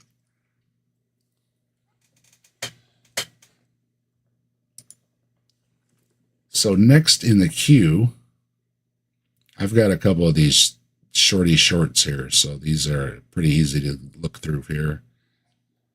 Time is it? 10. Yeah, we'll hang out here for a little while longer. All right. Another evidence for God. Kind breeds kind. All right, we went from the theory to kind. I mean, this is a doubleheader, folks. You can't ask for better than this. So let's see what we got with the kind. This is 37 seconds. You better talk fast. Genesis 1 says kind breeds kind. For instance, if you breed 2 cats, you get a cat. If you breed 2 dogs, you get a dog. And while there may be a variety of dogs, if you breed 2 dogs, the only product is a dog. Scientists have even bred thousands of generations of fruit flies. Oh, no. Okay.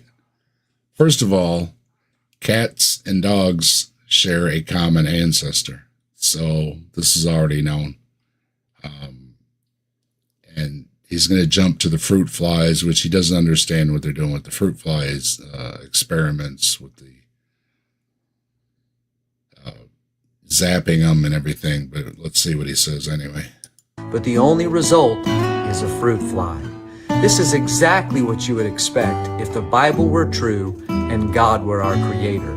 However, it contradicts the theory of evolution that suggests one kind evolves into another. Always with evolution and creation. Oops. Yeah, I wish this thing wouldn't autoplay them. Anyway, my bad. I'll figure out a way to do it. All right, so the old kind thing. And dogs are always dogs and cats are always cats. But we know dogs and cats share a common ancestor. So dogs and cats weren't always dogs and cats. That's an epic fail. It's been a problem. You need sleep. I know, Joe. I'm always hoping you get some sleep. My son's had some issues. He went to the sleep thing and everything, and he's got a thing for his mouth. And, it's rough when folks, are having sleep issues. And stop the stupidity. Stop by gifting some membership. Stop the stupidity. You're too awesome. Thank you very much.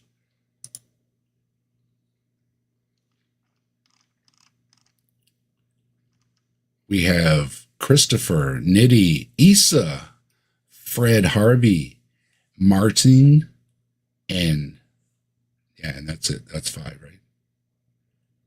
There we go. Welcome aboard, folks. And don't forget, we do have memberships. You can join. You can get emojis. And I love the emojis. So feel free, if you can, hit the join button, become a member, and check out, I just added some more emojis. So we got all kinds of emojis now.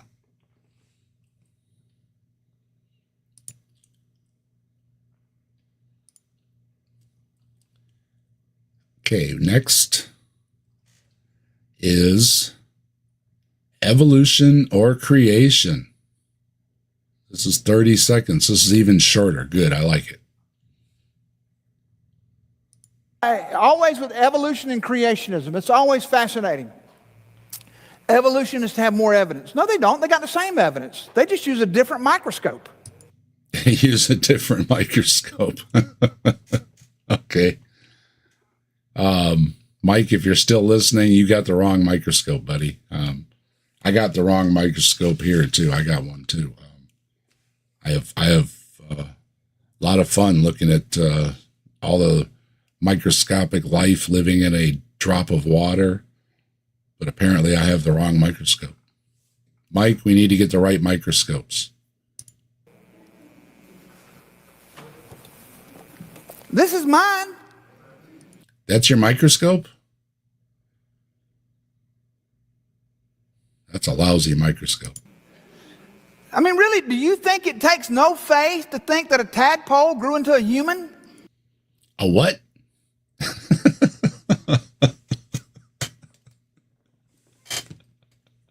A tadpole grew into a human. Well, I guess, I guess the little sperm guys kind of look like tadpoles. Is that what he's talking about? I don't think so, but a tadpole turned into a human. Okay. Everybody thinks it's funny. They must be as well educated as he is. That makes perfect sense. No, it don't make any sense. Genesis 1. Oops. Always with evolution and creationism, it's always fascinating. Evolutionists have more evidence. No, they don't. They got the same evidence. They just use a different microscope. Okay, we got a different microscope. I got to remember that. This is mine. And he uses a Bible to look at microscopic things, probably why he's never seen any and doesn't understand them. I mean, really, do you think it takes no faith to think that a tadpole grew into a human? That's what he said. A tadpole grew into a human.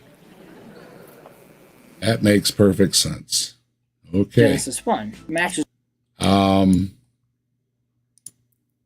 Once again, it's hard to make a comment that's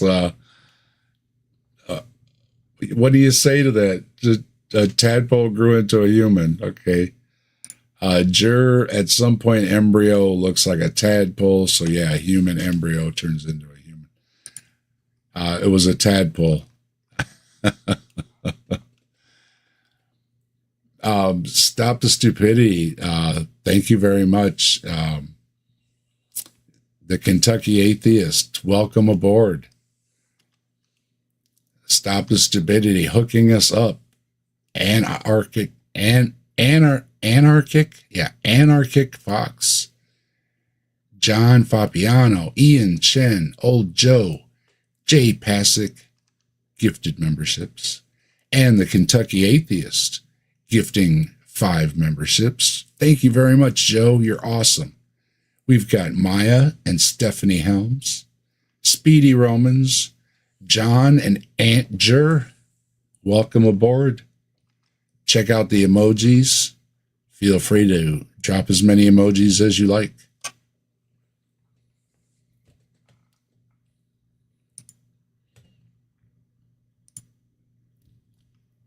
Thank you very much, everybody. Much appreciated. And let's see what we have next. Another evolution. The evolution of the universe described in the Bible. This is a good one. Check this one out. Genesis 1 matches with the scientific understanding of the creation of our universe. The first creation God does in Genesis 1 is creating light. This matches with the idea of the Big Bang. Then God creates... Okay, when God created light, that matches the Big Bang. Way to post hoc, but okay, here we go. dry land. This matches with what's called the Dark Ages of the universe. Dry land. God separated the waters and made dry land. Is in what they call the Dark Ages of the universe. Okay. That doesn't seem to apply. When I read Genesis, it was God was hovering above the waters, making earth. And he separated the waters from the land. But this is interesting. Okay. As the universe cooled, space was full of gas, which absorbed all light. About halfway through this period, stars formed. The collapse of these stars created the first matter besides hydrogen, hence creating dry land. In the next paragraph... Wow.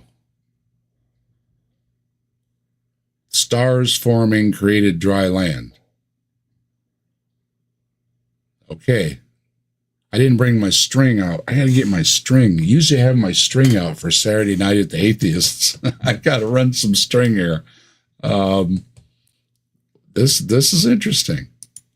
God creates the lights in the sky. This matches with the end of the Dark Ages, when the universe became transparent and the stars could be seen. In Genesis 1:14, God creates the sun and the moon, which happened about 10 billion years later. So Genesis... Okay, so God didn't actually create them. You could just see them. But it said he created them.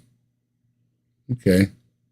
1:14 was the largest epoch of creation. Then, God created the animals on Earth, which again matches with the science. God doesn't make land creatures until the next passage, which, guess what, matches with evolution. It's at this point God finally creates man. Again, it makes sense. We're kind of the newest kids on the block. There are two general views.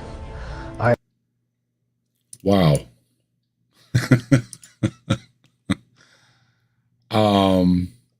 Yeah, Sam, he skipped a lot of stuff.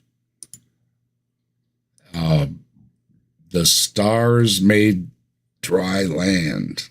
I'm sorry, I just can't. The way it reads is, it was the earth was without form and void, and God hovered above the waters. And then when God separated the waters, he called the one dry land or whatever. It doesn't seem to be about the formation of the universe. This is interesting. I've never heard this one before. And I'll give props to it because I like hearing something I haven't heard before. Because it's rare. But that was interesting. The stars appeared, even though it says they were created, but it was only because of the gas that the light couldn't get through, but they were there.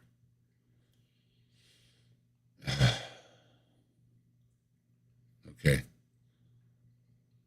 I'm going to have to think on that a little more and bring out my string and get my tacks on the wall. But that was interesting. I'll give you that. And I'll do some thinking on it because that's a thinker. The stars form dry land. Okay. All right. We'll see. Okay. I'm not going to say about anything about that guy taking mushrooms, but I think he was taking some mushrooms. So next we have, I love this guy, this Emil guy, whatever he is, Emil Kanda. He had, we covered Professor Coleman before, who built a Noah's Ark model and told us all about Noah's Ark and everything. And this show has a lot of creationists on. So here's another guy that's on the, is it Anil Kanda show? Okay. Sorry if I'm not saying it right, brother. And he's going to explain, according to the Bible, what happened to dinosaurs. There are two general views. All right, one is that the flood destroyed them and they went extinct at the flood. And 4,000 years ago, dinosaurs went extinct. That's only off by 65, 66 million years. We pretty much know when dinosaurs went extinct. It wasn't 4,000 years ago. But, okay, nice try. Next. the other is that Noah actually took some dinosaurs on the ark. On the Magic Zoo boat were dinosaurs. Yabba dabba doo. Flintstones. Meet the Flintstones. They're a modern Stone Age family.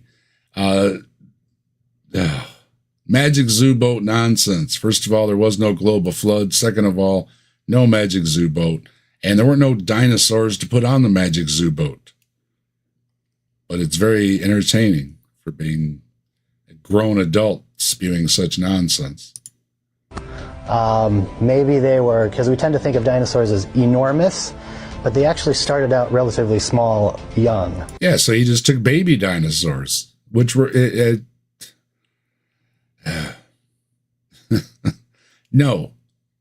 And this is one of the reasons Joe over the Kentucky Atheist is protesting or putting together the protest at the Ark Encounter this year, because too many people believe this nonsense. There's like 40% of the American population that thinks man lived with dinosaurs. No, not even close. Earliest man goes back 2-3 million years, something like that. It's not even close to 65, 66 million years ago. It's just not. No, stop it. So the idea is maybe not a giant dinosaur, but at least a young dinosaur is on It's the a ark. little dinosaur. And then those actually went extinct shortly after the flood. Some flood model. Yeah, because Noah took dinosaurs on board the ark so that they could go extinct afterwards, which you're not helping yourself at all. It's just... Every time I hear Ken Ham or any of the other creationists try to explain that dinosaurs were taken on the ark, and then when they got off the ark, they went extinct,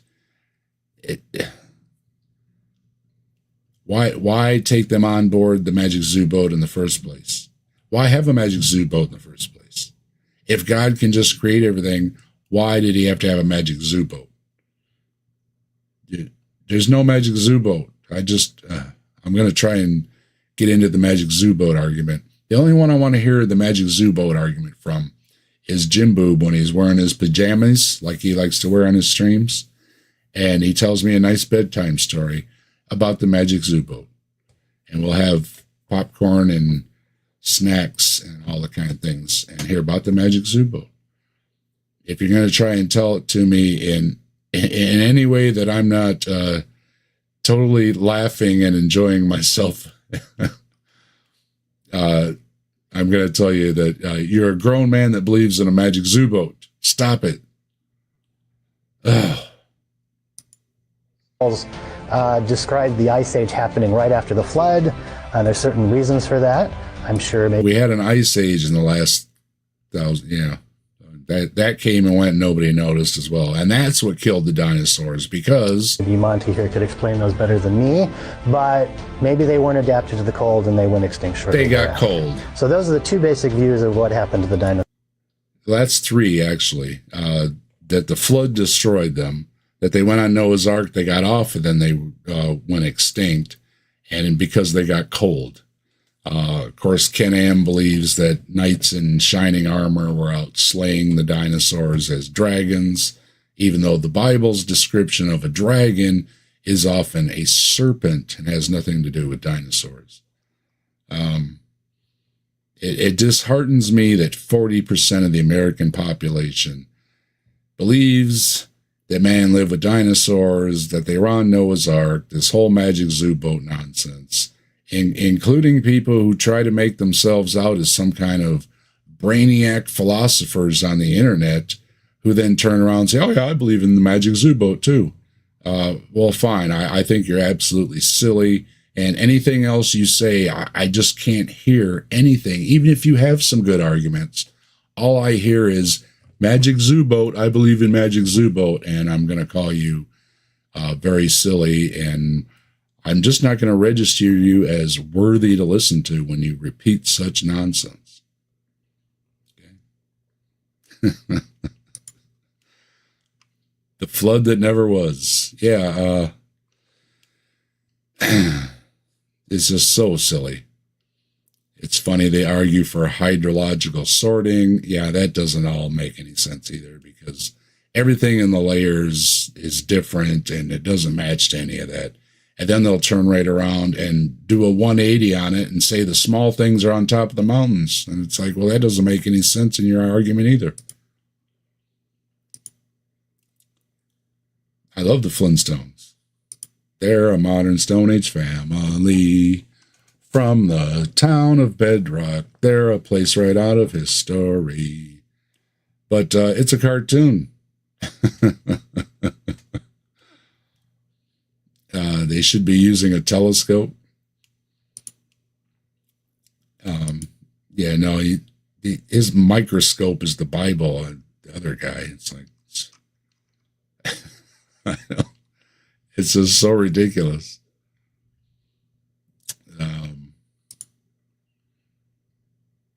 That's depressing. I knew they died out 66 million years ago, since I was 7. Yeah. It's still early for you. You in California, eh? That's cool. That's why that's why I thought I'd hang out in the evening a couple times, or once a week here. And this is the second time, I should say.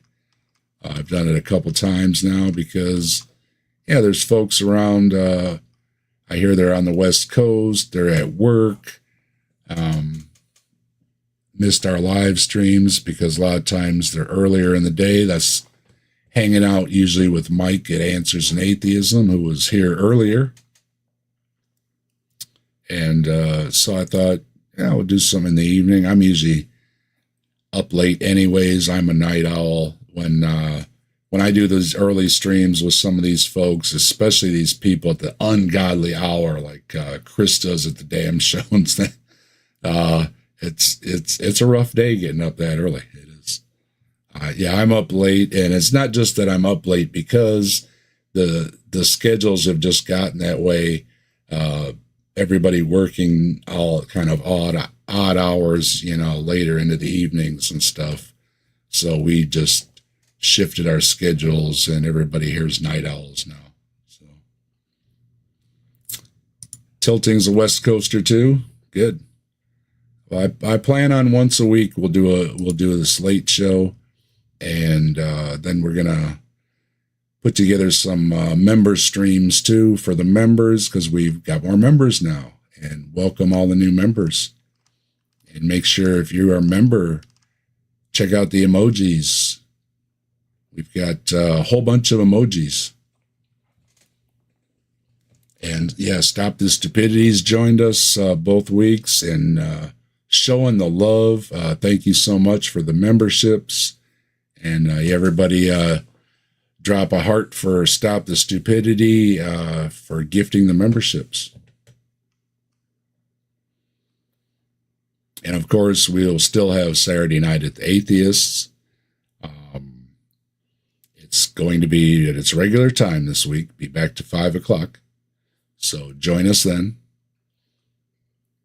And there we go. We got emojis. Check out them great emojis. I just added some of the new ones. For spooky, we've got a ghost, and we dropped an alien giving the peace sign. We've got the Vulcan live long and prosper hand signal. Those were just added. And let's see. Oh, yeah, and I changed the dog man. We got a new dog man there. I made that dog man up, so I hope Stephanie likes the dog man there. So, new dog man. You love the new ones? Thanks. I been trying to touch up the ones, make them a little better there. And a couple of them I made up myself. So we'll have, they'll get better. A couple of them I borrowed, but I'm going to make my own here eventually.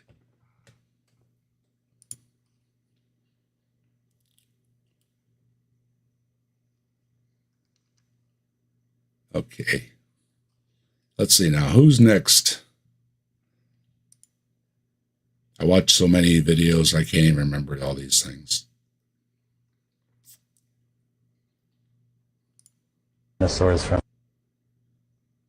This is proof about Noah's flood. Oh boy. Because I didn't just have enough of Noah's flood, we have shocking proof of Noah's flood. All right, now I'm ready to be shocked. Okay, I am really, because I don't think I'm gonna be. Excuse me, I didn't drink.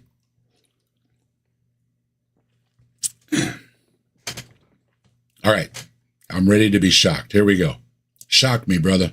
Flood that rarely anyone even talks about. Check this out. According to the Bible, we know that the survivors of the flood were Noah and his family. And the Bible makes careful mention of Noah's 3 sons, especially Shem. If you graph it out according to their ages, Shem would have been able to tell Joseph, Jacob, and Isaac directly, which means that Joseph would have had first-hand evidence of the flood. Why?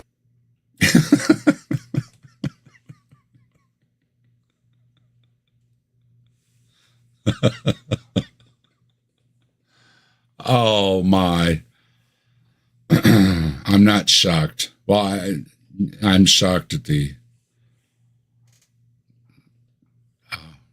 I don't like to be mean. I really don't, but that's pretty stupid. While he was enslaved in Egypt. But there's even more. If there really was a worldwide... Oh, yeah, he was talking about the global disaster thing while he was in Egypt with the pyramids and everything. Yeah, I bet that went over really well. Flood, right? And it actually happened, and Shem was able to tell the story. Don't you think there'd be a whole bunch of different stories in different cultures about a mass flood? And there is. To date, we have over 300 different stories of the flood in different cultures. You don't have stories of the flood. What you have is a lot of stories about floods. There's a good reason people have stories about floods, because people tend to live near water. Even today, but even more so back before you had water piped into other areas, or you were able to drill deep wells and get water. You have a culture lives near water, you deal with floods. In this area, we have a part of town, every spring it floods because they're by the lake. Now, the rest of the time, they're by the lake. They love it. They have their boat, they go fishing, whatever they're doing, they love it. They also have to deal with the flood every spring, because that's what happens when you live by the water. So, I can fully accept there's flood stories. None of them seem to be in line exactly with each other. They're usually very cultural. They're different. They have different reasons for them. They have different deities and beings and beasties and everything else that are causing them. They're for different reasons, anywhere from a giant beastie crying and it floods the earth to Yahweh just destroying everything. And again, he destroyed everything. And the grandson is talking about it in Egypt with the pyramids and the culture that's been there for thousands of years already. Yeah, it's no.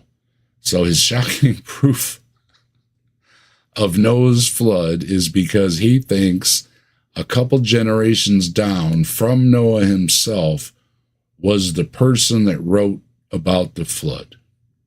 And that's wrong too. Yeah, I'm shocked. I'm really shocked. Is anybody else shocked? Gee, wonder why maybe, let's see, wonder why. Maybe because floods affect people. Yeah. I mean, people live near water. It's, yeah. He just said especially. Can't take him serious now. Especially. Irregardless.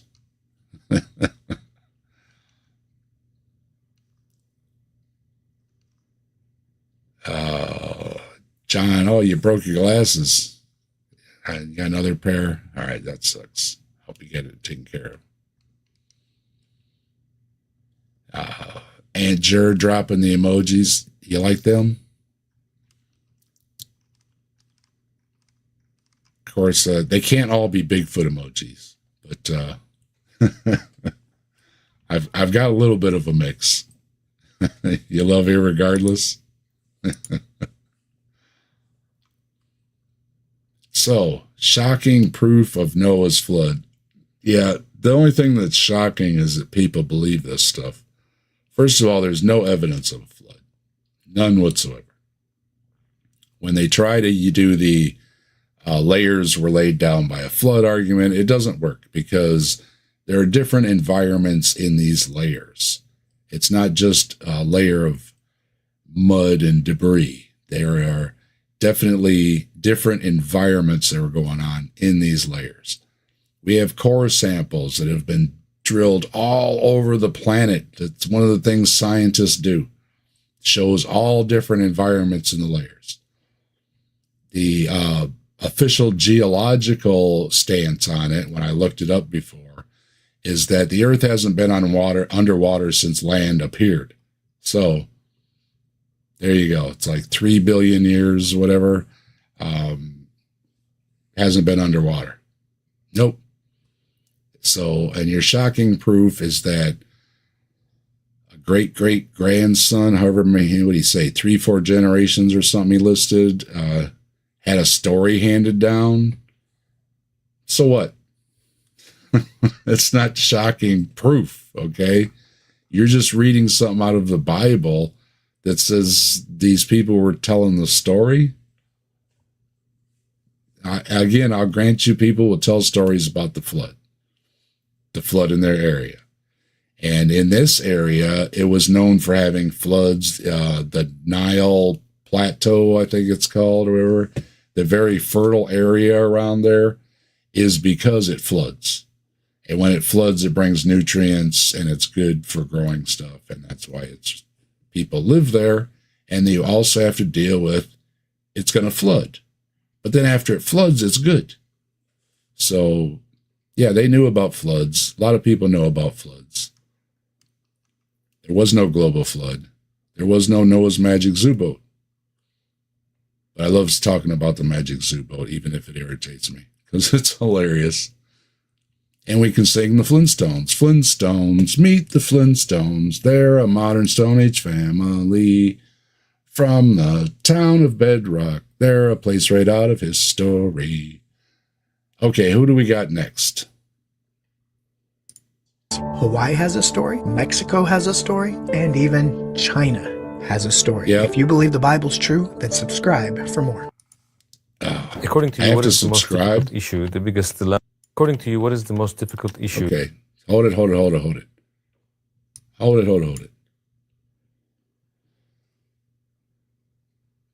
This autoplay's bugging me. I got to figure out a way to not have this autoplay thing going. But, okay. Yep, they're a modern Stone Age family from the town of Bedrock. They're a place right out of history. Let's ride with the family down the street through the courtesy of Fred's 2 feet when you're with the Flintstones. Okay. We have one of my favorites here. We got Mohammed Hijab. He's a very manly man, even though I think he looks a little soft. He likes to think of himself as a very manly man and take off his shirt and stuff. He says, atheists have nothing. Okay, manly man, take off your shirt. Show me your just softness there. I mean, come on, look at him. He's soft. Look at that. I look better in a shirt. Come on. Okay. According to you, what is the most difficult issue, the biggest dilemma of atheists? The thing is, atheism doesn't actually have any explanatory scope or power. It's not really a dilemma, but so much the impotence of the atheist, which is that his worldview doesn't actually give him any power to say anything because he's not making a claim. He's got a lack of belief. So if he's got a lack of belief, then what can you offer me? What explanations does your belief system give us? What prescriptions? How can your belief system help my life? Effectively, there is no answer for this question for the atheist. That's right, because it has absolutely nothing to do with your life or how you live your life or any of those kind of things other than not going to church or whatever. It doesn't offer anything because it's not, he's trying to compare it to Islam, which is very structured and tells you what to do and when to do it. Atheism doesn't do that. Absolutely, it doesn't do that. Is it offering you that? No, it is not. That's why you prefer Islam and why I understand a lot of people prefer Islam, because there seems to be a lot of folks who prefer to just be told how things are and go about their day. And that's fine if it works for you, but atheists are not offering you any such thing. So the atheist is effectively deconstructing everything, but he has nothing reconstructed, no claim that is happy to make. We deconstructed everything, and then we can't reconstruct it. This is all nonsense. It's your fault I don't believe. Okay, Muhammad? It's your fault. If you were a better apologist, I would believe. If you had better answers to questions, if you had better arguments, if you had something demonstrable, something that would reach me, then I would believe you. You failed. I used the Leo argument. I'm putting it back on you. A lot of people believe. Some of us don't believe. There's a lot less people that don't believe, even though the numbers are growing. So it seems that a lot of people can be reached, but some people can't. And those people that can't are not convinced by your arguments. So you need better arguments, or your arguments just aren't any good. And it seems to be your arguments aren't any good. And that's why more and more people aren't believing you. Confidence that would allow them to live a fulfilling life. And that's why Allah says, إِن يَظُنُّ إِلَّا ظَنًّا وَمَا هُمْ بِمُسْتَيْقِنِينَ. They are just speculating, and they are not certain. So, well, obviously this is taken out of context, and I'm not going to look it up because I already know it's taken out of context, because everybody does this with their religious texts. We assume only assumption.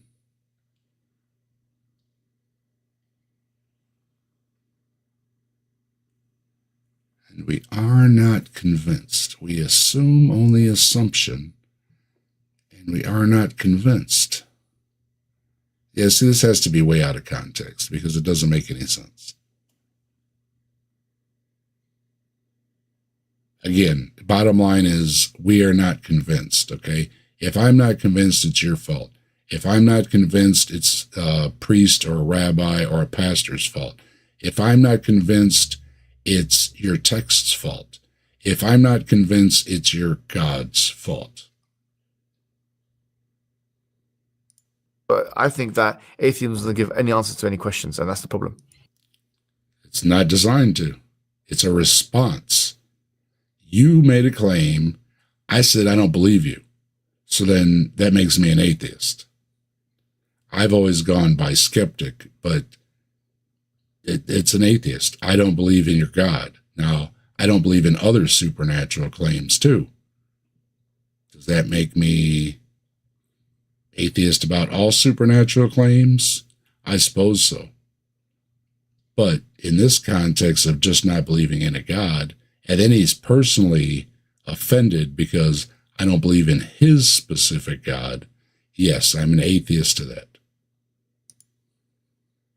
So I saw a couple videos of... Uh-oh. And if you don't know who Muhammad Hijab is, he's not a nice guy. He's done a lot of debates, and he's usually obnoxious and loud, and he likes to take his shirt off to see if it turned off autoplay. Yeah, I was looking around. Like on videos, you can turn off the thing, but on your own playlist, it just gives you the play it in order or play it in a shuffle. So, but usually there's a way around things or a way to do things. Yeah, we'll have a gay old time. Flintstones used to do cigarette commercials too, I think for Winston, the good old days. Well, of course, it's a misrepresentation of atheism. Atheism doesn't offer you anything. It's not supposed to. It's the denial of a claim. That's about it, really.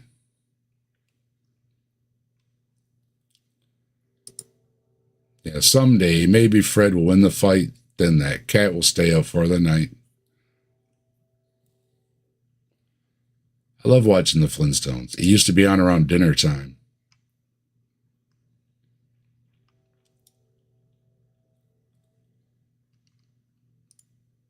Atheism isn't trying to explain anything because it's not a belief system. Yeah, it's a response. It's an answer. You said something and I said, okay, I don't believe you.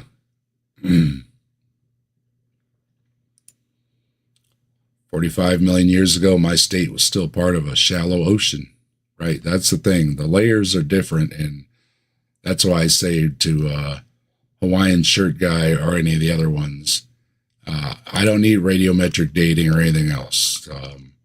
The scientists or naturalists of their day realized that, yeah, the layers had to have been there over a long period of time because of environments like forests coming and going.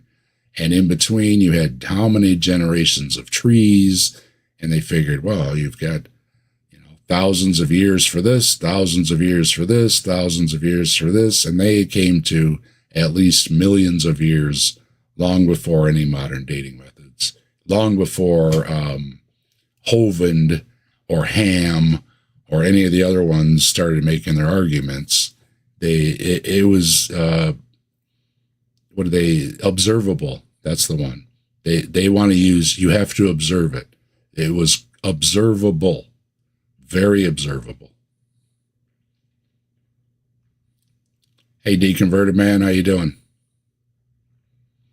Oh yeah, I love the Jetsons too. That was a good one. Classics.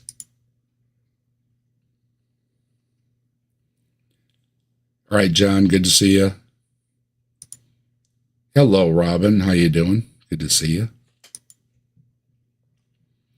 Okay, who do we got next here? What time is it? Okay, we'll go about another half hour here. Let's see, who do we got next here? Oh, yeah, this guy. This guy has some interesting videos. We might cover him sometime. The only reason I didn't bring him up on Saturday night at the Atheists is because I try to do smaller channels. This guy's about, let's see, about 28,000 subscribers. So he's a decent sized channel. But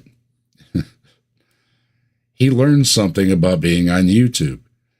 That if you make videos about atheists, and he's not nice, all right? He says a lot of things about atheists, and that's why we might cover him maybe on another stream or something. Like I say, Saturday Night at the Atheist, I'm trying to keep it with smaller channels, but it might be too irresistible. You never know. So anyway, Pastor Michael here makes videos and calls out atheists. And then he says, atheists are now trolling my videos. Well, you're making videos about atheists and they're leaving comments, is what I'm guessing, right? Turn off your comments section. Be one of the cowards that turns off the comments section. And I'm not picking on anybody. You want to turn it off at your own business. I think that if you're going to call somebody out, though, you should leave the comments section on. So I saw a couple videos of these atheists taking my content and responding. And of course, they're saying that all Christians are stupid. You know, you're just not very smart because you believe in God. And of course, they believe in the monkey religion, that everything came from nothing. This never gets old. It just doesn't. Oh, man. I gotta get that bingo card together. I gotta refine it. I know you sent me one, Deconverted Man. We need to refine it a little bit. We got to put in monkey religion. What else did he say? Religion, that everything came from nothing. Oh yeah, monkeys evolved into men. They have everything came from nothing, and the monkey religion. Okay, there's those got to be on there. Gorillas in their family tree. They're great. We have gorillas in our family tree. Okay. Humans are apes. We're related to gorillas. Part of the great apes. It's not our great grandfather. They're a very distant cousin. Grandfather was a chimpanzee, but they're the smart ones.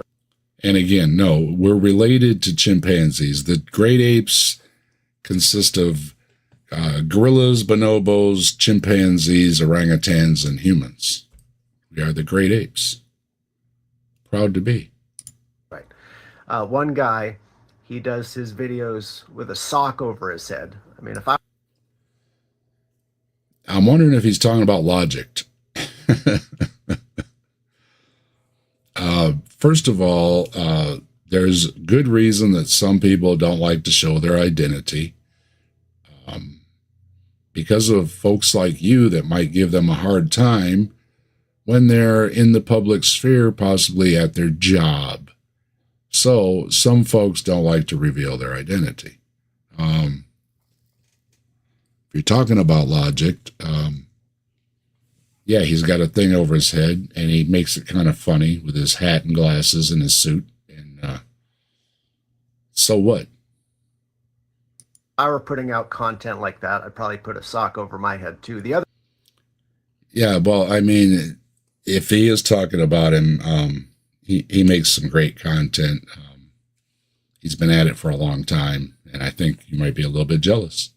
Other guy, I think he's just upset that I have like 3 times as many subscribers as he does. But these guys are nasty. When you think your fellow human beings are nothing more than evolved animals, human dignity is out the window. So these are nasty people. Just avoid them. Yeah, okay. And your book says something about we're evil and murderous in our hearts and none that do good. We're awful sinners. We're not worthy of anything. We need redemption because of how awful we are. And everybody's so awful, and you're awful, and we're so awful we have to sacrifice innocent animals just to show how awful we are. Yeah. Well, I think you got a thin skin, buddy. Like I said, I saw a couple of your videos, and again, we might get around to checking some of them out.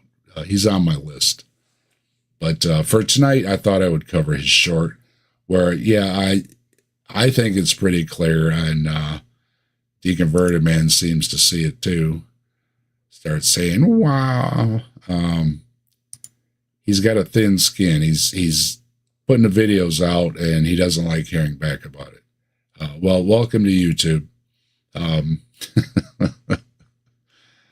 I don't know what to tell you. You got a thin skin, and maybe you shouldn't call out atheists and say a bunch of baloney, and you wouldn't get a bunch of comments back. But you do, so you're going to get a bunch of comments back. And trolling, I doubt they were trolling. And his claim that everybody makes a video about Christians and calls them stupid, I don't think I've done that. I mention stupid sometimes, but I try to be very careful about not calling people stupid, but sometimes what they say is stupid. I try to deal with a specific argument usually, or a claim, something in a video. I just don't say Christians are stupid and that's the end of my video. So maybe you should watch some of my videos. I don't think you will, because you seem to be a jerk. But, you know, Pastor Michael, yeah, maybe we'll cross paths again. Grow a thicker skin, buddy. Or laugh it off like I do. You know, if you're getting a bunch of comments, people are watching your videos and leaving you comments, it's good for traffic. So maybe not give them a hard time. You know, it's good for your channel. It is. The atheist philosophy. Okay. What do we have here? Could it be the case that if you're an atheist, it's impossible for you to know what is true? Okay. Are we going to get into a brain in the vat thing or something here? Let's see. The atheist philosopher Patricia Churchland once wrote this. She said, boiled down to the essentials, a nervous system enables the organism to succeed in the 4 Fs. Feeding, fleeing, fighting, and reproducing. Truth, whatever that is, definitely takes the hindmost. And she was raising a real... I think they missed an F there. Wasn't there another... Was it... Feeding, fleeing, fighting, and reproducing. Oh, I get it. Ha ha. No, I did get it, but it's funny anyways. So the 4 Fs are feeding, fleeing, fighting, and reproducing. Truth, whatever that is, definitely takes the hindmost. Yeah, I mean, survival is number one, and that's what we often talk about, that a lot of this deep thinking and everything came about once we were actually able to sit down as a social species and have somebody watch your back, you know, stand guard at night so the rest of the folks could gather around and have a few moments to ponder things, look at the stars and look at the trees, and to start thinking about things. Because when you're spending your entire day just trying to survive, and then even when you go to sleep at night, you're not safe, there's very little time to be thinking about anything but. So, yes, it's a good statement. Definitely takes the hindmost. And she was raising a real problem as she sees it for atheism. If you are an atheist, you want to believe that your beliefs are true, but you have to recognize that evolution has not designed you for truth. All it's designed you for is to survive and reproduce and pass your DNA on to the next generation. So, well, again, that's not true. Part of evolution was becoming a social species. Part of evolution was our diet, and part of evolution was our brain power and increased brain size and increased complexity in the brain to have more complex thoughts. These are all part of evolution. Once again, it's got nothing to do with an atheist. But as far as evolution goes, it's perfectly in line with evolution. If you want to equate an atheist to somebody that understands biology, yes. So as an atheist, actually, you can't know that anything is true. So if you believe in truth, if you think listening to this that truth matters, then I suggest to you it's time to abandon atheism and you need to take a proper look at Christianity. Because as a... Yeah, there's a big leap. Wait a minute. How did we get this leap to abandoning atheism? Actually, you can't know that anything is true. So if you... Oh, this is another precept argument. You can't know anything is true unless you believe in God, because God created us. But if you believe God created us, then God created me too. So I can still use my brain. This doesn't make any sense. This argument has always been bad. You believe in truth. If you think listening to this that truth matters, then I suggest to you it's time to abandon atheism and you need to take a proper look at Christianity. Because as a Christian, I do not believe we are just the stuff of which we're made, but that God made us far more than that, and that one of the things God, the God of all truth, made us to be is indeed creatures who can seek and find what is true. Okay, well, so can I. I can find out what is true. It's true that I live at the address that I live at. What more do you want? Talking to an atheist first. Uh-oh.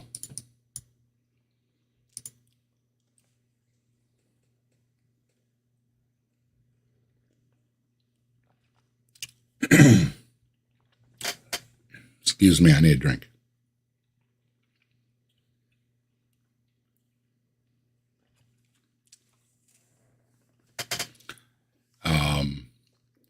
What do we see here? Darth Dawkins student. Yeah, the precept argument. You can't know anything without God. And it's just a bad argument. Nonsensical. Yeah. God created the mosquito. Yeah, the good with the bad. But I often bring up the Lala worm that eats out your eyeballs. It was a mischievous day at Yahweh at the workbench. The soul stuff, and yeah, that goes another argument that all the complexity that goes into a person when we could just be magical. Any channel about truth is BS. Yeah, seems to be that way. Captive Desk, please explain how being made out of a soul would make us better than being made out of atoms. I don't know, because they admit that we're made out of atoms. We're just molecules in motion, which we are. But that somehow it's only special to be made out of atoms and molecules if you have a soul. But they also believe everybody has a soul. So they can't take the soul away from me because they believe I have one, even if I don't believe it.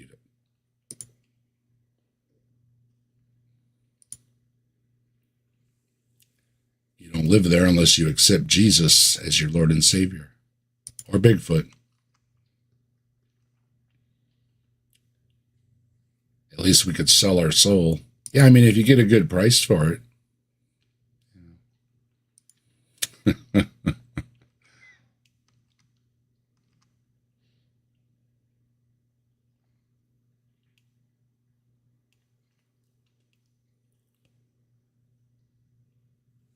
Yeah, them dirty, rotten mosquitoes.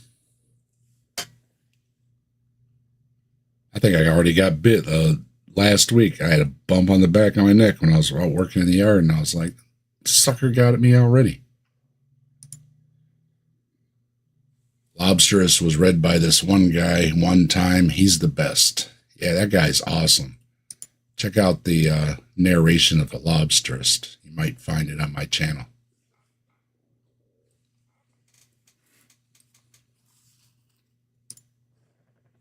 My soul's too dirty and beat up.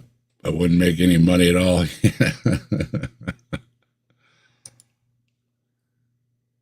There's a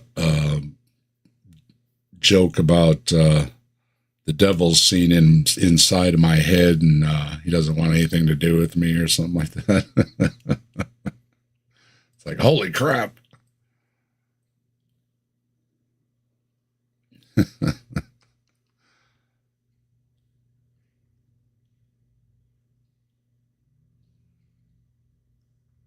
What else we got here? Yeah, I appreciate everybody hanging out with me here. We had a bunch of folks rolling through tonight. I hope these videos didn't cause any embolisms for anybody. Some of these are pretty good, and I don't mean that in the literal sense. Okay, now this video here was one I considered about covering, but again, it just didn't seem to be worth the effort. You know, some of these just don't seem worth the effort to even make a video responding to them, you know? So I've been putting these short response, so to speak, in their own save folder, you know? And I thought, oh, this is a good time to go through them. So that's what we're going to do. Time is it? We got 20 of, yeah, we can get through a couple more of these. All right, let's see what we got here. Oh yeah, this guy, he thinks he's got some gotchas here. Just ask an atheist this back. And of course, almost always these questions have nothing to do with being an atheist, but we'll give it a listen. Here we go. Talking to an atheist, first hear what they actually believe. Don't assume you know what their beliefs are. Let them answer the big questions. Like, where did stuff come from? Matter and energy. There's an entire universe here. So how did the stuff get here?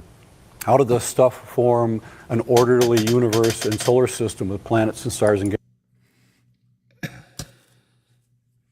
First law of thermodynamics says you cannot create energy. So as far as we know, there's always been some form of energy, even if it's not usable energy.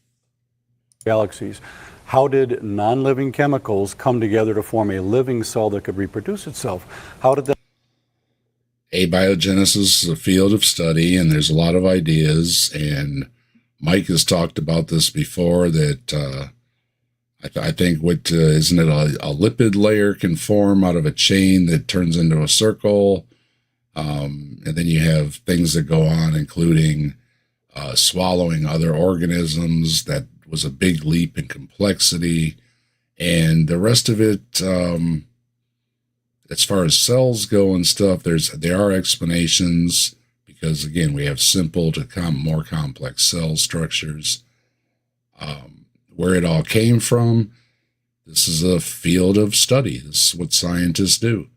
There's stuff coming out all the time that they're finding out about early DNA, RNA, how to get proteins, how the Miller-Urey experiment. They found more things that they missed before. You've got amino acids that are coming in on space rocks. There's all kinds of stuff that's being studied. And bottom line is, if you can have building blocks of life, which even a creationist will agree with, are amino acids, coming in on a space rock, it seems you have your answer. It's just a matter of putting them together, and that's chemistry.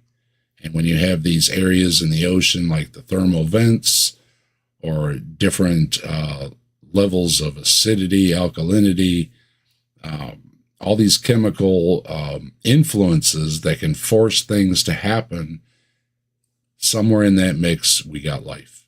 And they're figuring it out. But it has nothing to do with being an atheist. And if you are a naturalist, so to speak, it seems to be that there's a lot of blanks to fill in, but there was some kind of chemical reaction. And once you have these links that form chains, things kind of go from there, is my understanding, because then you can form all kind of structures from there. that cell, when it was copying itself over and over and over, switched to making a pink and a blue one, a male and a female, that would each now only share half of the genetic information. That's not all species use that type of reproduction, but it is very advantageous to share genetic information, and that's why it's so popular. But not all species use it.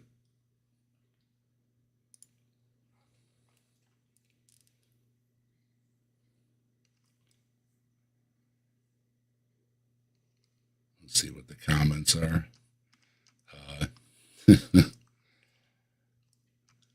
Yeah. Some of us have a tattoo there, Robin, but I'm not giving out any details.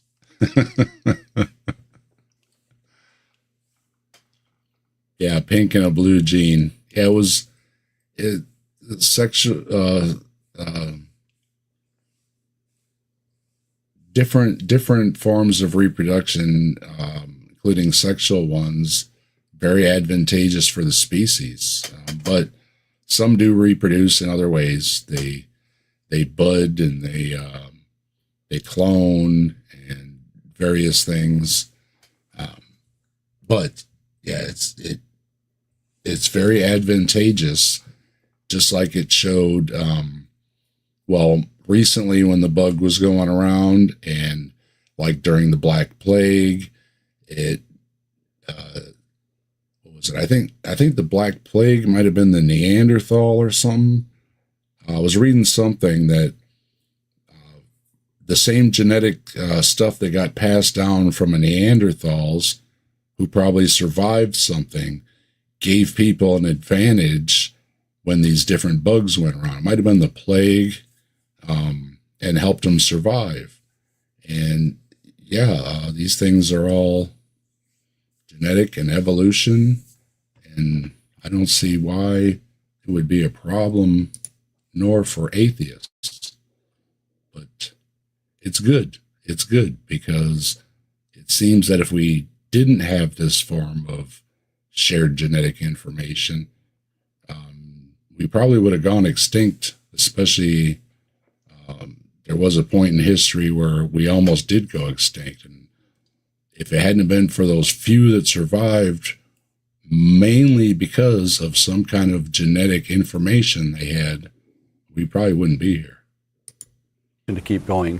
And then how do we get the great variety of life? Meaning if you have a single cell, the diversity of life is what evolution is mainly about. So there we have a really good explanation. and it's going to turn into every other life form on this planet, including us, you have to add a lot of information, tons of information along the way. Where does that information come from? And then how do these... Well, it depends how you're using information.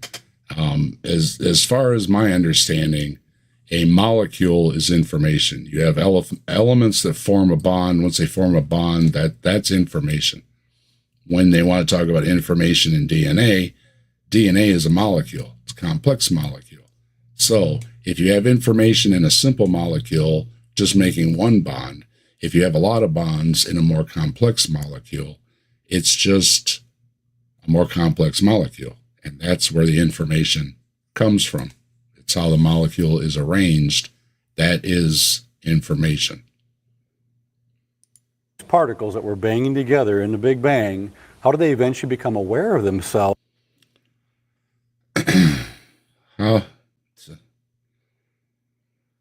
Particles were banging around, and then how did they become aware of themselves and start having opinions? See, this is where you just start sounding silly.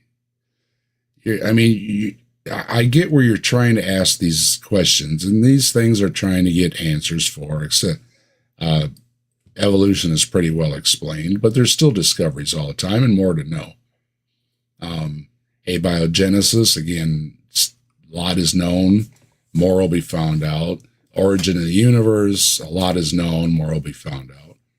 But then you're saying, when did these things particles become aware of themselves and start having opinions? It's like, really? You think a particle is having a meeting and expressing opinions or something? This is the point where it's just, You sound like an idiot. I'm sorry. And start having opinions I'm not about other sorry. collections of particles consciousness. They cannot help themselves.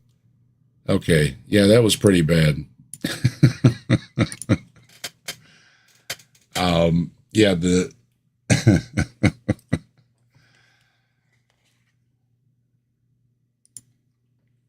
Captive Desk has the most consistently funny chat. This will be endlessly entertaining tonight as usual. Well, good. I'm glad you're entertained because I'm entertained listening to these.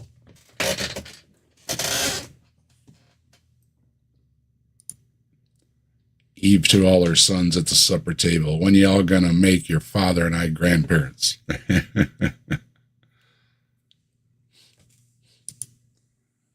This is the sort of guy who would put the X into the Z and wonder why it's Q. Garden of Eden famously is located in Alabama. Yeah, I heard that.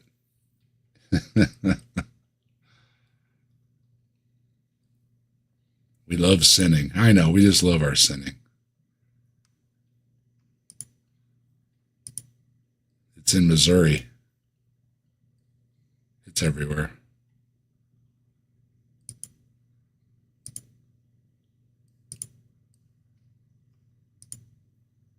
It's a happy place. Yeah. Wasn't happy for very long, though. According to some people, it was only a matter of hours. God's big plan only lasted a matter of hours. Not a very good plan.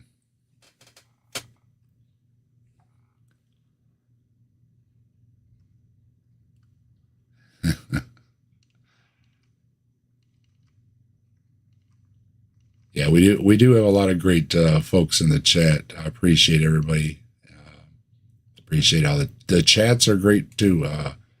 Good for the algorithm. YouTube knows people are engaged. So, and don't forget, members, we got emojis. And if you're not a member, maybe think about joining. We've got great emojis here at the Captive Desk.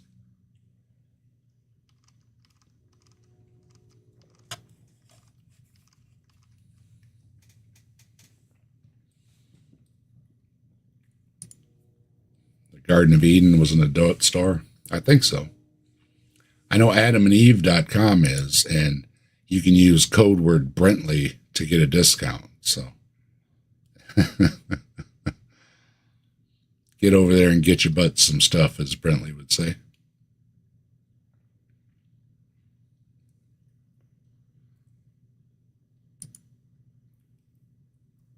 All right, let's see. What do we got here? Oh, we got a shorty here. Oh, I love this guy. I think I did a video about this guy. This guy's great.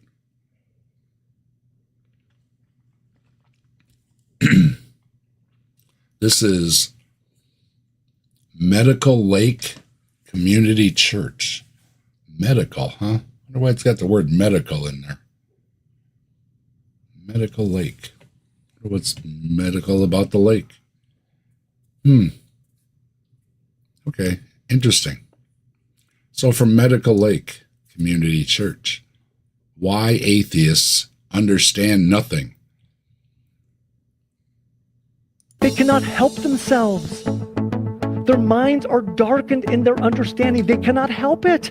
They cannot see and they cannot understand correctly. Since the unsaved do not know God, they can never truly understand the world around them, nor can they understand themselves correctly. The way they view the world is distorted by lies. Most atheists and... Okay. One more try. Because that made absolutely no sense. Is it 22 seconds? All right. I gotta think faster. They cannot help themselves. Their minds are... Okay, we can't help ourselves because our minds are darkened. Well, according to the Bible, God does that. So yeah, I can't help that if God is doing that, according to your Bible. Are darkened in their understanding. They cannot help it. They cannot see and they cannot understand correctly. What can I understand correctly? Since the unsaved do not know God, they can never truly understand the world around them, nor can they understand themselves. If you don't know God, you can't know the world around you or yourself. That's just baloney. I can know all kind of things about the world around me. I can look out my window right now and tell you all kind of things about the world around me. So that's just wrong. This is almost a precept again that you can't know anything unless you believe in God, which makes absolutely no sense. I know a lot of things.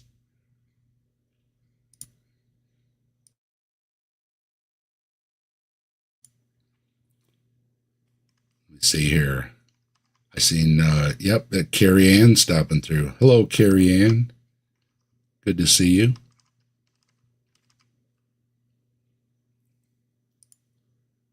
All right. So we can't, that's just baloney. Baloney. Why I understand nothing. I'm not seeing why I understand nothing. I understand things. I may not understand everything. I may not understand the things you understand. I may not understand how you understand the Bible, but I understand a lot of things. I know a lot of things, and I can explain some things correctly. The way they view the world is distorted by lies. And then it just ends. Okay. 22 seconds. Maybe you should have made it a little longer. You can do shorts 3 minutes now, 22 seconds. I think you left something out. It's all about the lies. Okay. Well, your video don't make no sense, and it was way too short. And you end on the lies, which you're not going to tell us what the lies are. All right. Big thumbs down on that video. 22 seconds. Come on, man. Make your point here. Don't leave us hanging.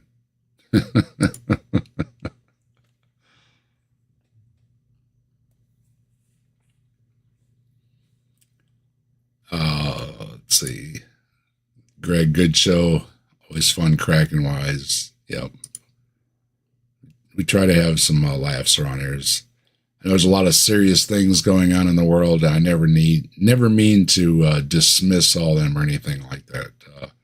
But you got to have some laughs anyways. So why not have some laughs at some really terrible videos? Hello, Purple. Good to see you. Just like this one that was way too short at 22 seconds and left me hanging because I want to know what the lies are. You got me curious here.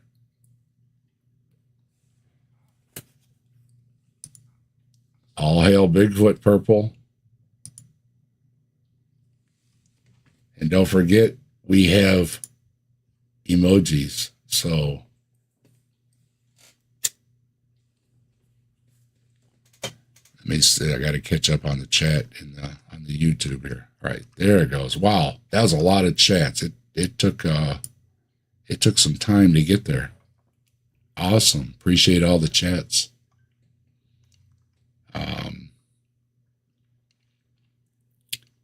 Yeah, check your who's see. We got BS and tilting and a bunch of folks in here. I see you got stars there by your names. You need to drop them emojis. And again, thanks Stop the Stupidity, and thanks Ember, and thanks Joe for the gift memberships, and thanks everybody that's gotten memberships and signed up. Appreciate all of you, and I hope you enjoy those emojis. Speedy's got it. There you go. And there we go. Robin Webster giving a gift membership. Thank you very much, Robin. And Carrie Ann, you got the gift membership. So drop those emojis. I hope you enjoy them.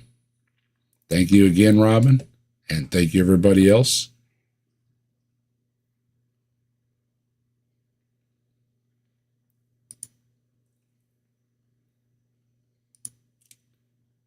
I need to refresh my thing here. I'm behind. And thank you for the new subscribers. Got 2 new subscribers this evening. Thank you very much. Welcome. That's really great. Bunch of members, bunch of subscribers. Appreciate it, everybody, very much. And I hope you have a good time when you're here.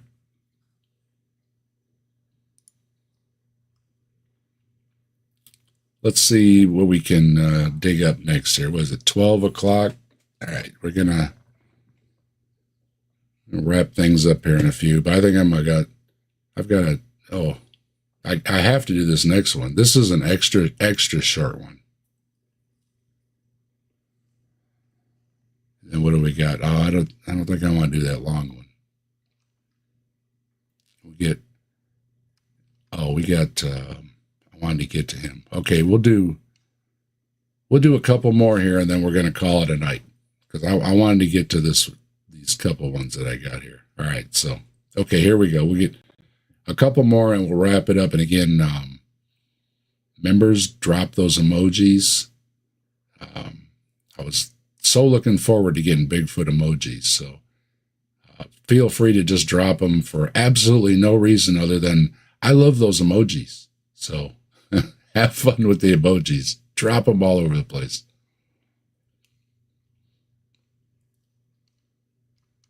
So we are going to go to this. This is an extra short one. Okay, here we go. This 13 seconds.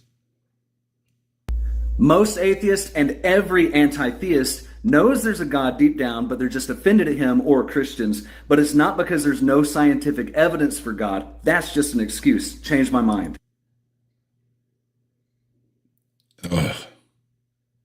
Change my mind. You didn't produce it. You didn't give anything. Change my mind. Did I miss it? Yeah, I missed it because it's 13 seconds, right? We'll try it again here. Most atheists and every anti-theist. All right, I'm an atheist and I'm anti-theism. So this is me. All right. Knows there's a God deep down, but they're just offended at him, or Christians. But it's not because there's no scientific. Well, deep down, I've always been told there was a God, so it's always in my brain. I don't see any evidence of one, and I'm an atheist because I don't see any evidence of one. And as far as being offended, I guess I could be offended. There's some offensive things in the Bible, and Christians have done offensive things, and I suppose I could be offended, but it's not at God. It's at the things in the book and how people sometimes take them the right way in the wrong way, and sometimes take them the wrong way in the wrong way. So, okay. That's your fault, though. Stupid book. Horrible book. Violent book. Racist, sexist, homophobic, dehumanizing, barbaric. Scientific evidence for God. That's just an excuse. There is scientific evidence for God. Yeah, that's why you made a 13-second video to lay it out for us, right?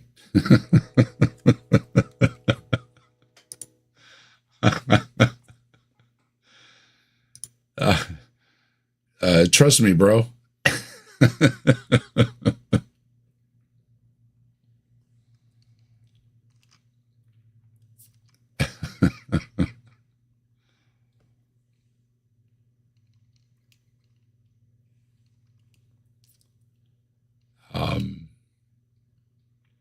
Deconverted man. No idea how gifts work or anything.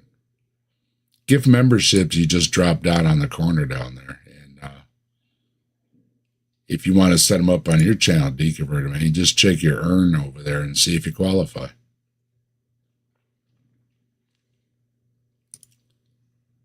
Or you go drop down there where the dollar sign is underneath the chat, and it gives you all your options there. See the dollar sign down there?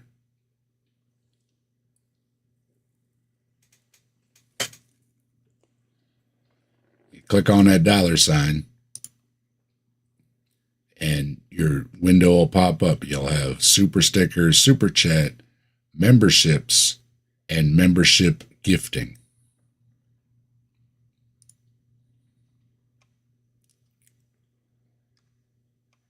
And Robin said I missed one. I didn't.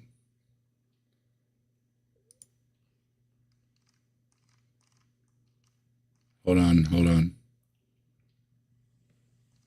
Stop the stupidity. And oh wait, yeah, Robin gifted one captive desk, and it was given to Ryan.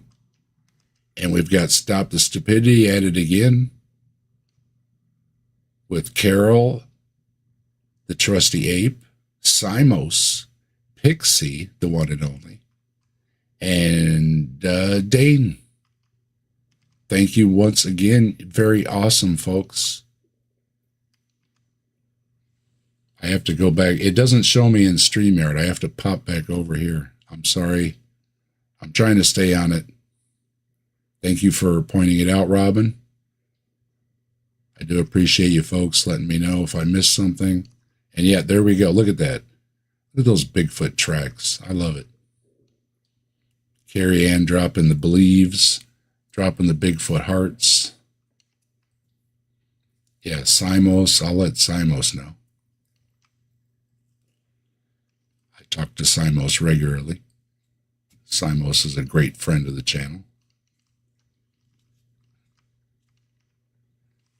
Thank you again, Robin. Thank you, Stop the Stupidity. You guys rock. Appreciate you very, very, very, very much.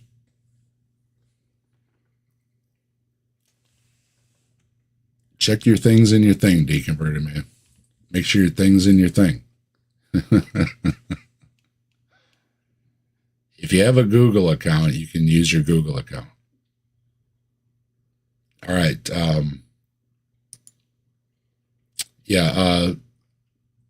13 seconds. That's worse than the 22 seconds. I mean, I don't know what it is. I have a really hard time. Now, when the shorts were 1 minute, I only made a few of them because it is very hard to make a short in 1 minute.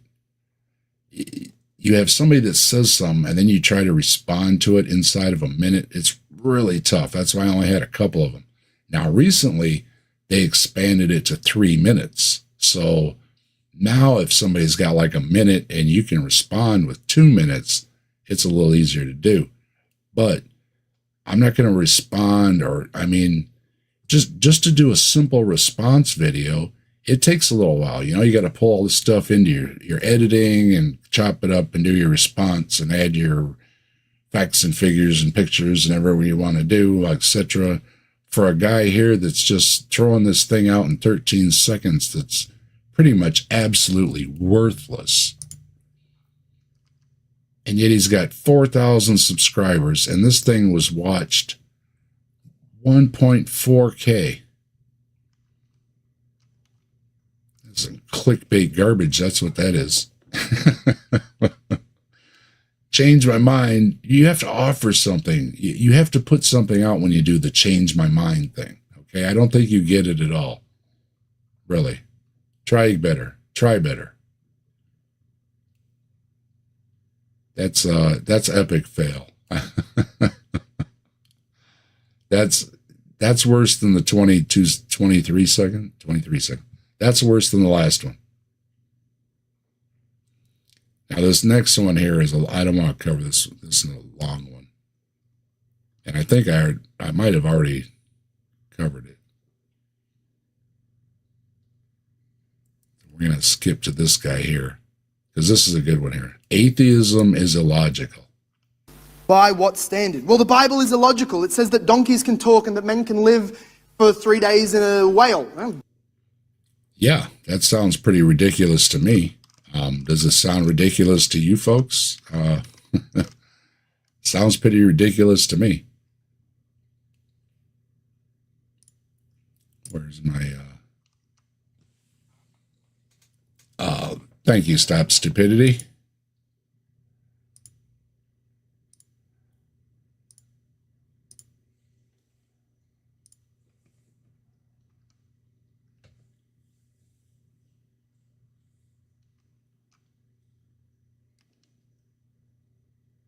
Said the sun eclipse proves God. He is beyond dumb. That was pretty terrible, wasn't it? I don't think he really believes in God. Changed my mind. You got your thing enabled. Yeah, it's pretty easy. The only hard part is verifying everything back and forth through the emails. But turning it on is pretty easy.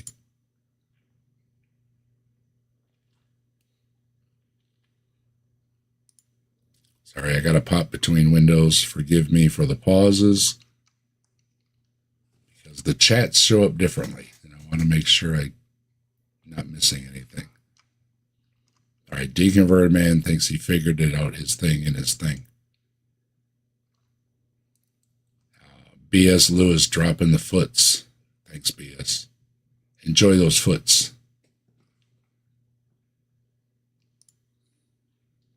By what standard is that illogical? Because it's nonsense. Deconverted Man, I know you're the logic guy.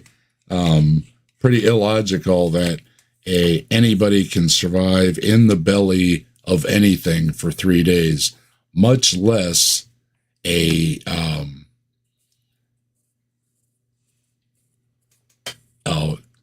don't worry, we'll hook up Deconverted Man. He's a friend of the channel. We'll take care of him sooner or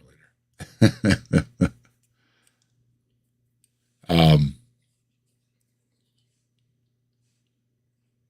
And Robin Webster dropping another gift membership. Thank you. Let's see. John Hudson. Sorry, DM. It's a luck of the draw, Deconverted Man. So, which is kind of cool. It makes it fair. You don't have to worry about hurting anybody's feelings because you don't have nothing to do with it. It just does it on its own. However, it looks like a lot of great folks got some memberships tonight, so that's much appreciated. And I'm sure they will appreciate it very much as well. And again, please give some love to the folks giving the gift memberships. Much appreciated.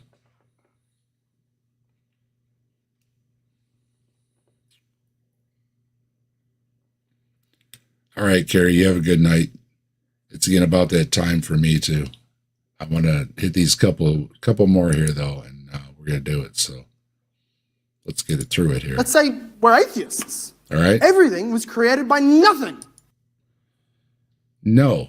First of all, an atheist doesn't believe in God. Secondly, we don't believe everything came from nothing. See Deconverted Man's video. Non-life gave birth to life. Do you understand? Yes. Life is made up of elements. You can basically look up a recipe for human beings and all the elements that are in us. They're not alive. Understand how philosophically impossible that is? No, it isn't. Life is a matter of a chemical reaction between non-living elements. It's not impossible. It's not. No. You just don't understand it, but it's not impossible. Non-existence became existence. Yeah. Isn't that amazing? There was this planet, and as soon as liquid water formed on the surface of it, life took off all over the place. It's amazing. It truly is.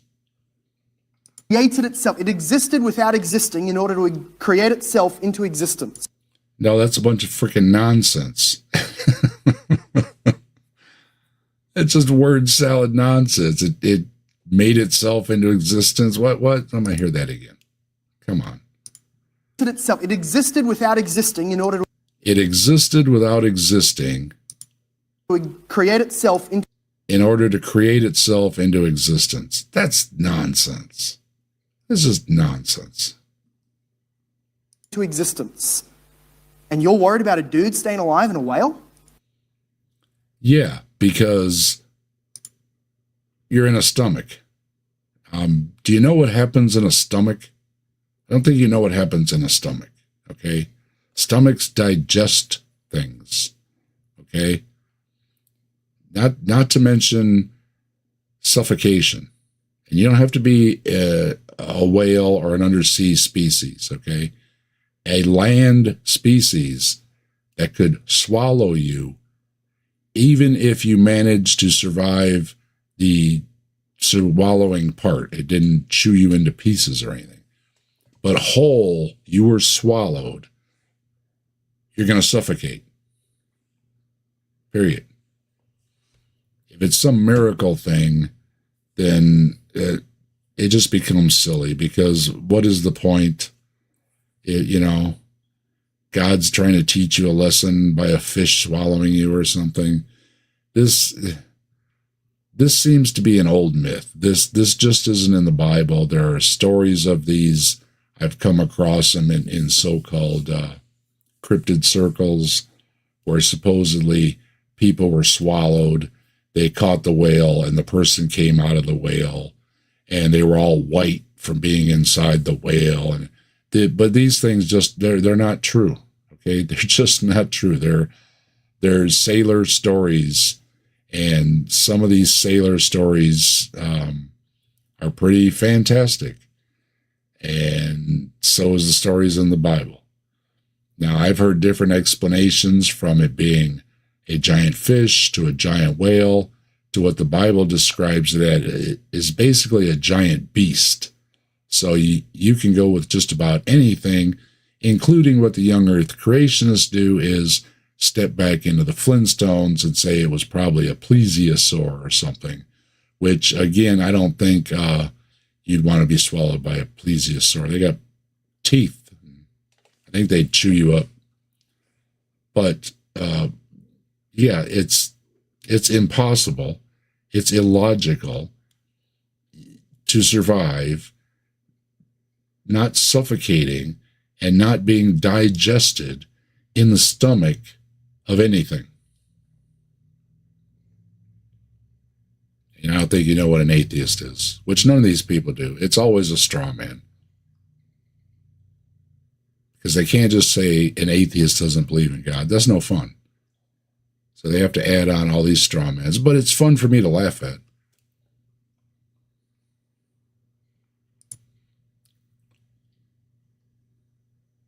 Let's see, we got, here's my buddy Calvin.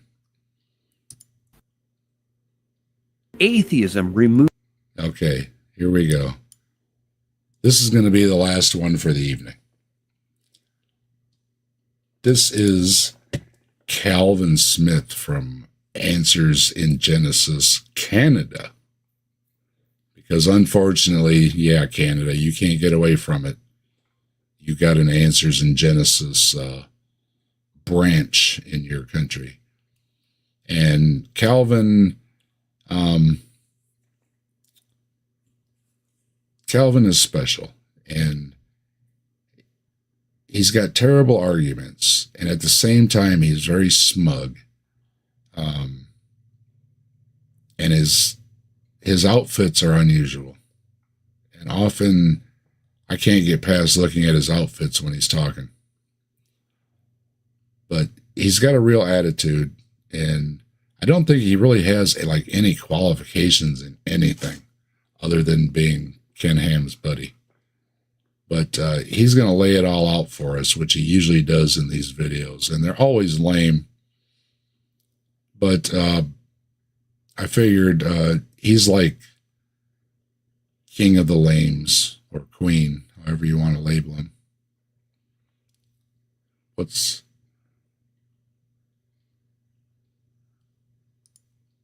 A harsh truth about atheism. From Answers in Genesis, Canada. Yeah. And this is going to be 32 seconds, so it's going to be really short and really terrible. Atheism removes accountability for your sinful actions. Because if the... Calvin, You went 5 seconds. 5 seconds. Atheism takes away this. Well, Calvin, sin is something you believe in, all right? It's a religious belief. That tends to come from especially like religions like yours that talk about sin a lot. Now, an atheist generally doesn't follow a religion when they're not following the God the religion is built behind. And if I wanted to sin, I'd become a Christian, because then I'd get forgiven for it. If the story of evolution were true, then the idea of absolute morality would be destroyed.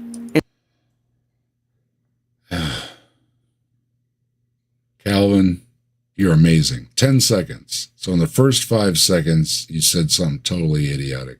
And in the next 5 seconds, you said something equally idiotic. It was so idiotic, I can't remember what the frick you said. Because if the story of evolution were true, then the idea of absolute morality would be destroyed. Absolute morality? Usually it's subjective or objective. What's an absolute? Interesting. You change the wording. And society would reflect such thinking. And you only need to look at the nonsense going on in culture. Oh, now I see. And I don't mean to laugh. I'm laughing at the idiot here, not at the fact that Answers in Genesis is a horrible organization. It is a bigoted organization. It is a disinformation organization. It seems to be some type of money laundering organization. And all in all, a terrible organization, just in every way, shape, or form. Culture today to do with the topic of identity to see that. So what does that have to do with anything? Nothing. It has nothing to do with atheism and this is just throwing out their digs at people to be awful. That's all this is. Just throw it in there. Oh, look, rainbow flag, get everybody's attention. There's a bunch of idiots. Good job, Calvin. You're horrible. having answers for claims against your faith is important, even if it's from just a funny-looking fishapod that's supposedly the hands-down argument against the Genesis creation account. Yeah, okay. Tiktaalik is held up on high. I lost my thingy.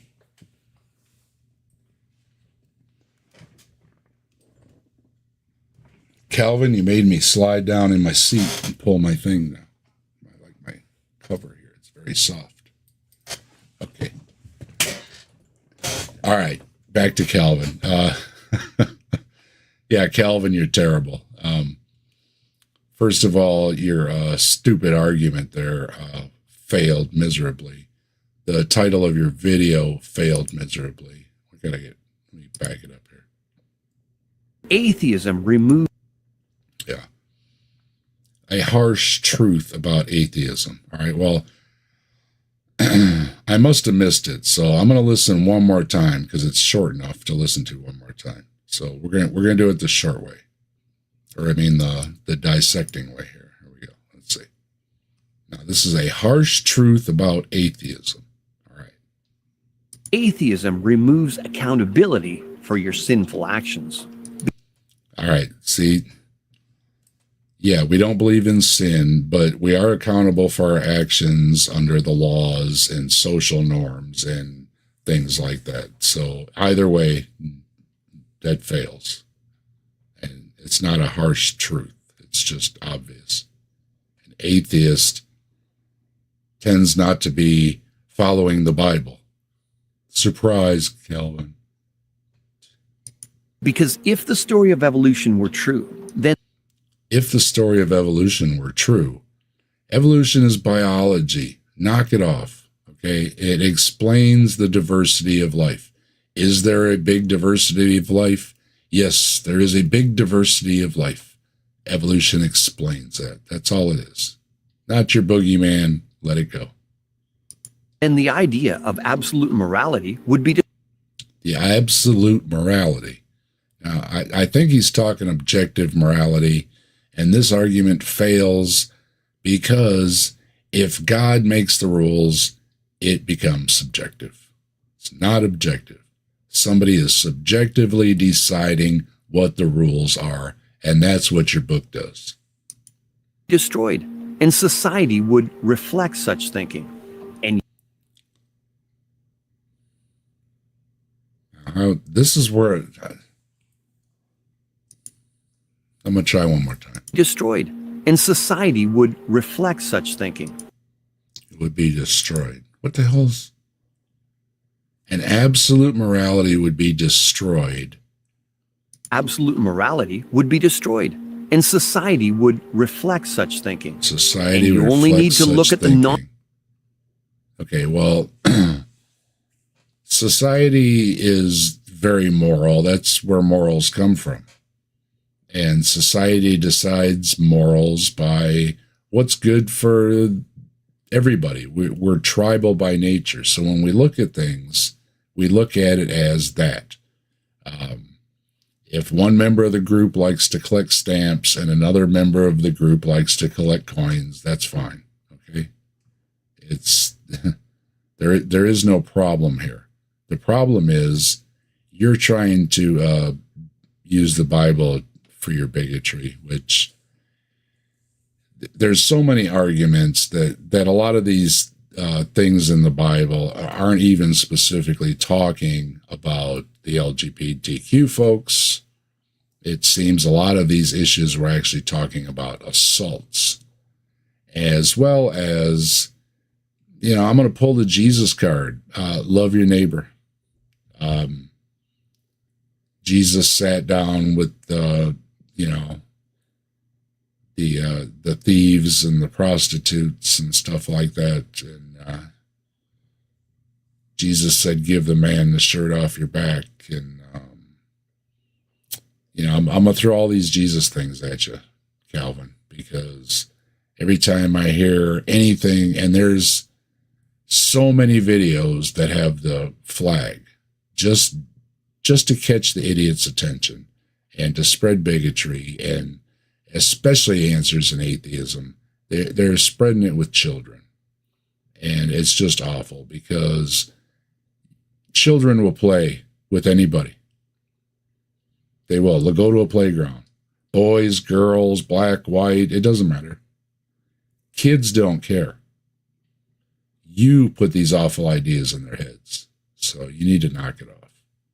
And that seems to be all this is some kind of propaganda hit piece, because you're not making any sense about this harsh truth about atheism, other than you seem to be an idiot that thinks an atheist follows the Bible. Nonsense going on in culture today to do with the topic of identity to see that. So having answers for claims against your faith is important, even if it's from just a funny-looking fishapod that's supposedly the hands-down argument against the Genesis creation. This is not the hands down. Your story is just silly. Okay, it's mythology. I don't see why you don't understand this.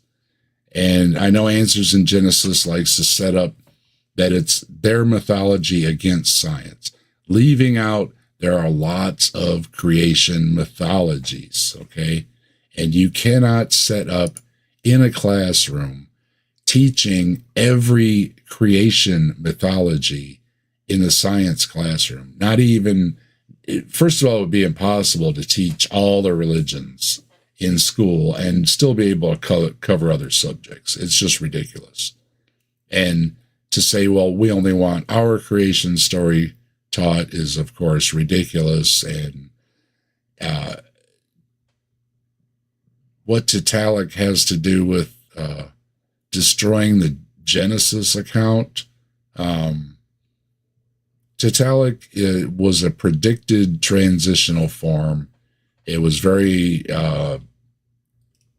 it's talked about widely because it's a great example of making a prediction, going out, finding the fossil exactly as predicted. That's good science. Now, why you're throwing in, see, I really try, Calvin. I really do. I try. Your harsh truth about atheism is that atheists don't follow the Bible. Okay, that's a big surprise. And that somehow leads to an absolute morality. Now, if you're talking about following biblical laws, I don't think even you would want to follow biblical laws, Calvin, because I got news for you. A lot of y'all would come up on the short end in that. You really got to check. I mean, seriously. Some of the Deconverted Man, you're there. Deconverted Man covered the 613 rules. And a lot of those rules come with serious punishments. I don't think Calvin has any idea that just one silly little thing can end you up in big trouble when you're going to follow biblical laws. And if that is the absolute standard to follow, once again, there's awful things in there. There are, Israel doesn't even follow a lot of those things, okay? They like to point out, do not murder, do not steal. We have laws against that. But the rest of them we don't have laws against. And we certainly don't have laws against if you cut your hair or wear the wrong clothes or eat the wrong foods or anything like that. So your absolute standard, again, you get a pass because you're a Christian and you're under grace, and no matter what you do, you can be forgiven. But technically, biblical laws as an absolute standard, I don't think seriously anybody would want that if they actually know anything about them. And your little evolution dig. So the harsh truth about atheism is that you think not much about anything and are a big dum-dum.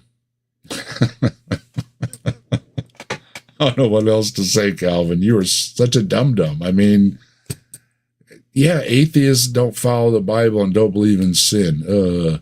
And like I said, if I wanted to sin and be forgiven for it, I'd become a Christian. The old joke is, when I was a kid, I wanted to buy, or I asked God for a new bicycle, but I knew God didn't work that way. So I stole a bicycle and I asked for forgiveness, right? So the idea that we just want to be sinners or deny it and everything makes no sense at all, because if that was our objective, we would go to church and get forgiven for it, because like you, Calvin, and a lot of your peers, when you mess up, you're forgiven for it. When I mess up, I carry it myself. Okay, I have to answer to myself. Or, if you cross that line, maybe, you have to answer to the courts and the law, different things like that. Or I have to answer to my wife, which is societal norms. Or I have to answer to my neighbors or my employers and all that kind of stuff. So I'm accountable.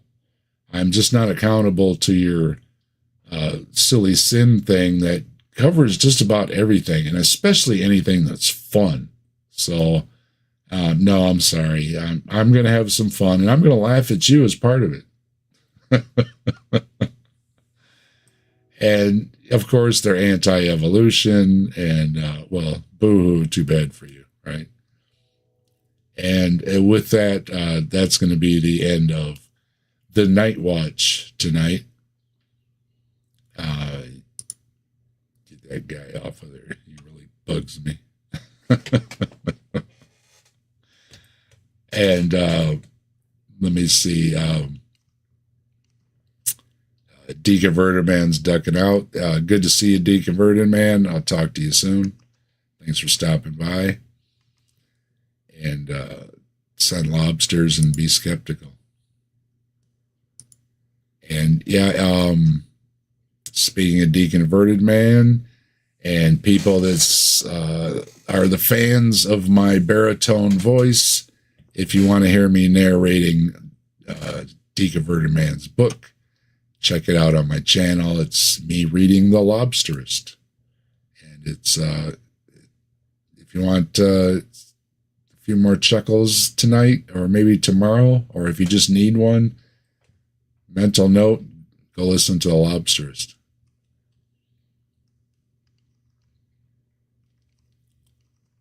Let me see, I want to scroll back up here real quick. Make sure I didn't miss anything. Check my other one. Let me see here. Okay, I don't see any things, so I think I covered everybody. Once again, Robin Webster being awesome. Stop the Stupidity being awesome. Thank you very much for the gift memberships. Thank you, Joe, the Kentucky Atheist. Much appreciated.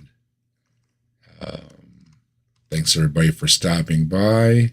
Good to see everybody. Purple and Jen and Robin and Carrie Ann, Tilting Windmills.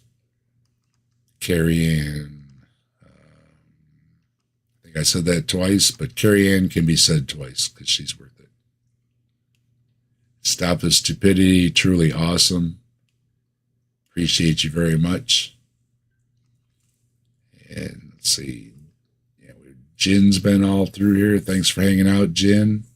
Speedy, dropping the emojis. See emojis there. Stop the Stupidity. B.S. Lewis, dropping the emojis. Carrie Ann, drop. I love the emojis. It's just so great. Let's see. Dave's thing. Wait a minute. Clicking on the wrong thing. Dave's thing is stuck in the chair. Yeah, I know. That's going to be a problem sometimes. Calvin made Dave slide back in his chair and pull his thing. I know he did. It's just, and I like my thing here. It's soft. I don't know what I did. I got all, I just squirming in my chair, made my thing fall.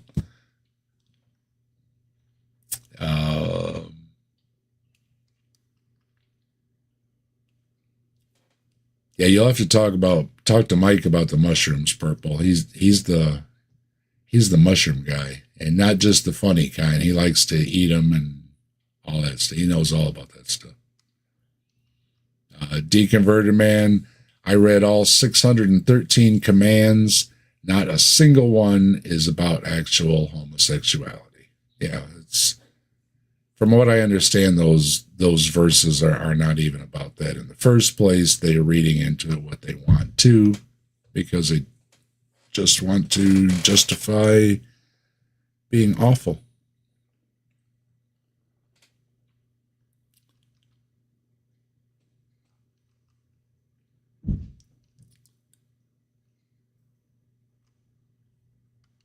See, maybe similar in the Quran, usually.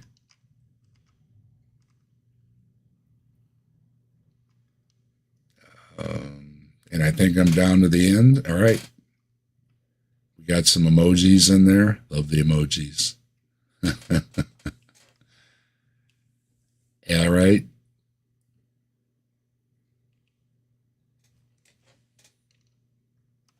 All right, Speedy, you're welcome.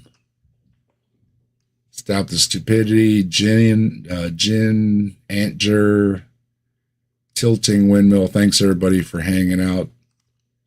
Appreciate it. Glad y'all enjoyed it.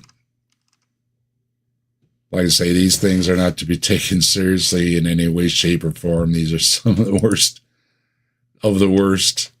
And I thought, I was saving them in a folder just because, and I thought, maybe I'll find some, use for them. And I did.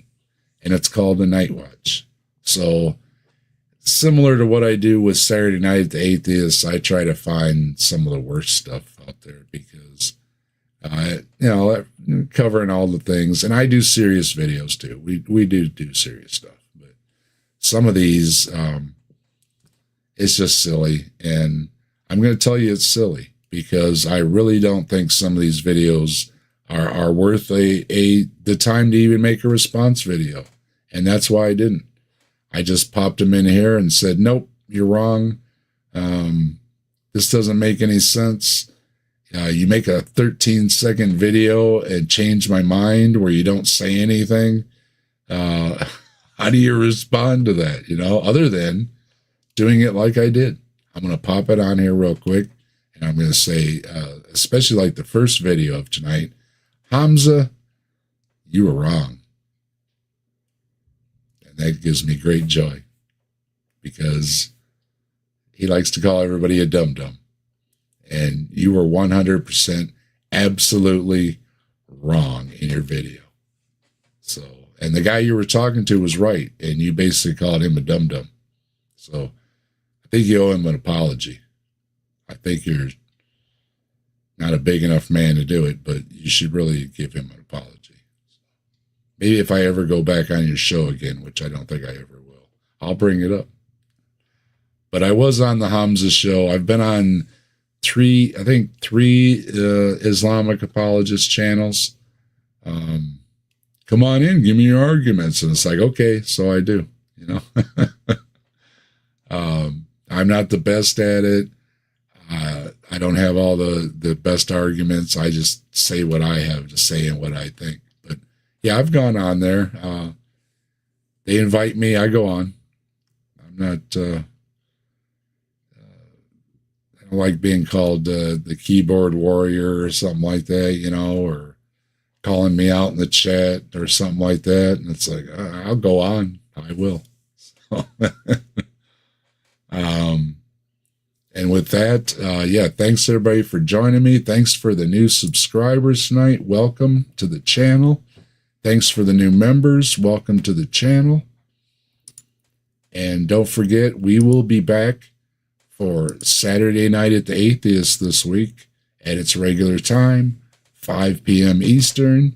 And, we have our crowd there. Usually it's Mike and Scott and Brainless and Simos, and we have some other folks that come in and out and join us as well. And we look at terrible videos there too. And we have some good laughs. Usually my face hurts by the time we're done. The crew I have with me is hilarious. Brainless and Simos and Mike and Scott are all hilarious in their own ways. And we have a great time. I think it's a great group. Simos has been feeling better lately, so hopefully he'll be joining us.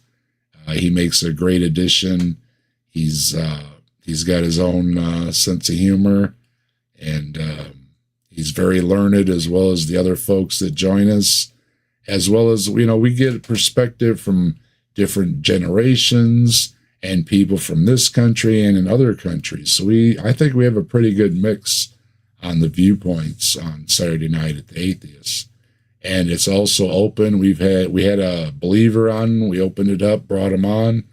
We've had a few folks in the chat that have stopped through, and mostly we've had good interactions, and we hope to have some more.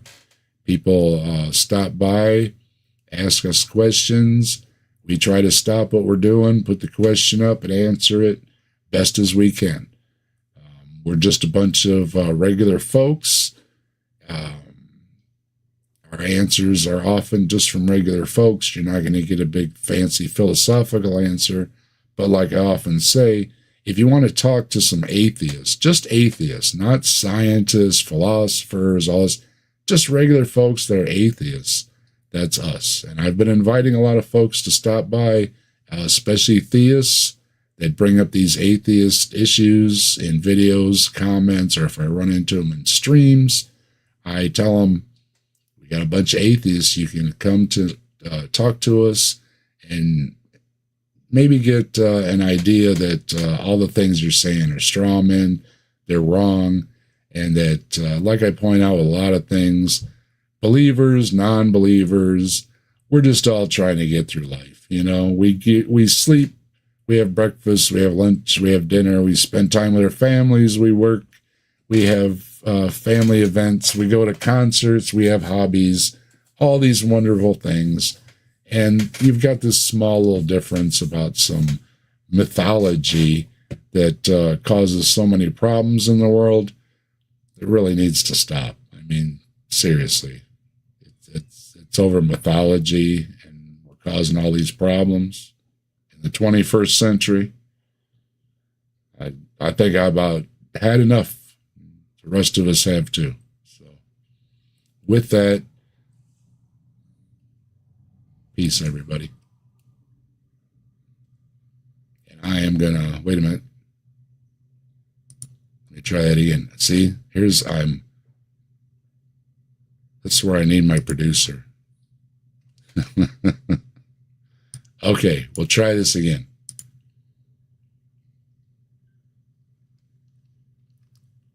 Slight pause. See, this is where you can edit things when you're not live.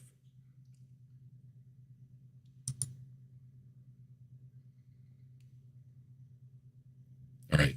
Peace, everybody. Have a good one.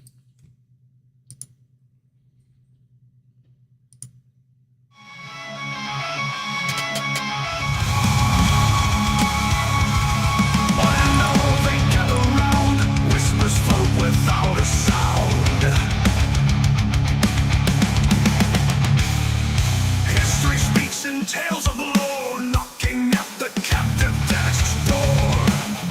Oh,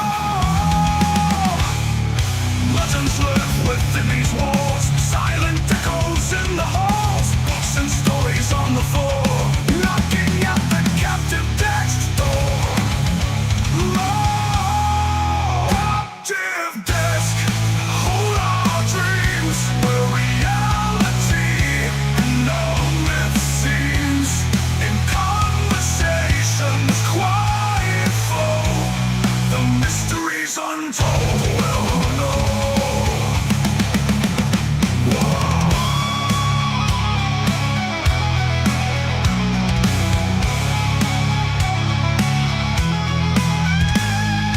Legends live within these walls, silent echoes in the halls, books and stories on the floor, knocking at the captive text. Nerves are wide, hearts are keen, pages turn to secret scene, ancient maps and hidden lore, knocking at the captive text door.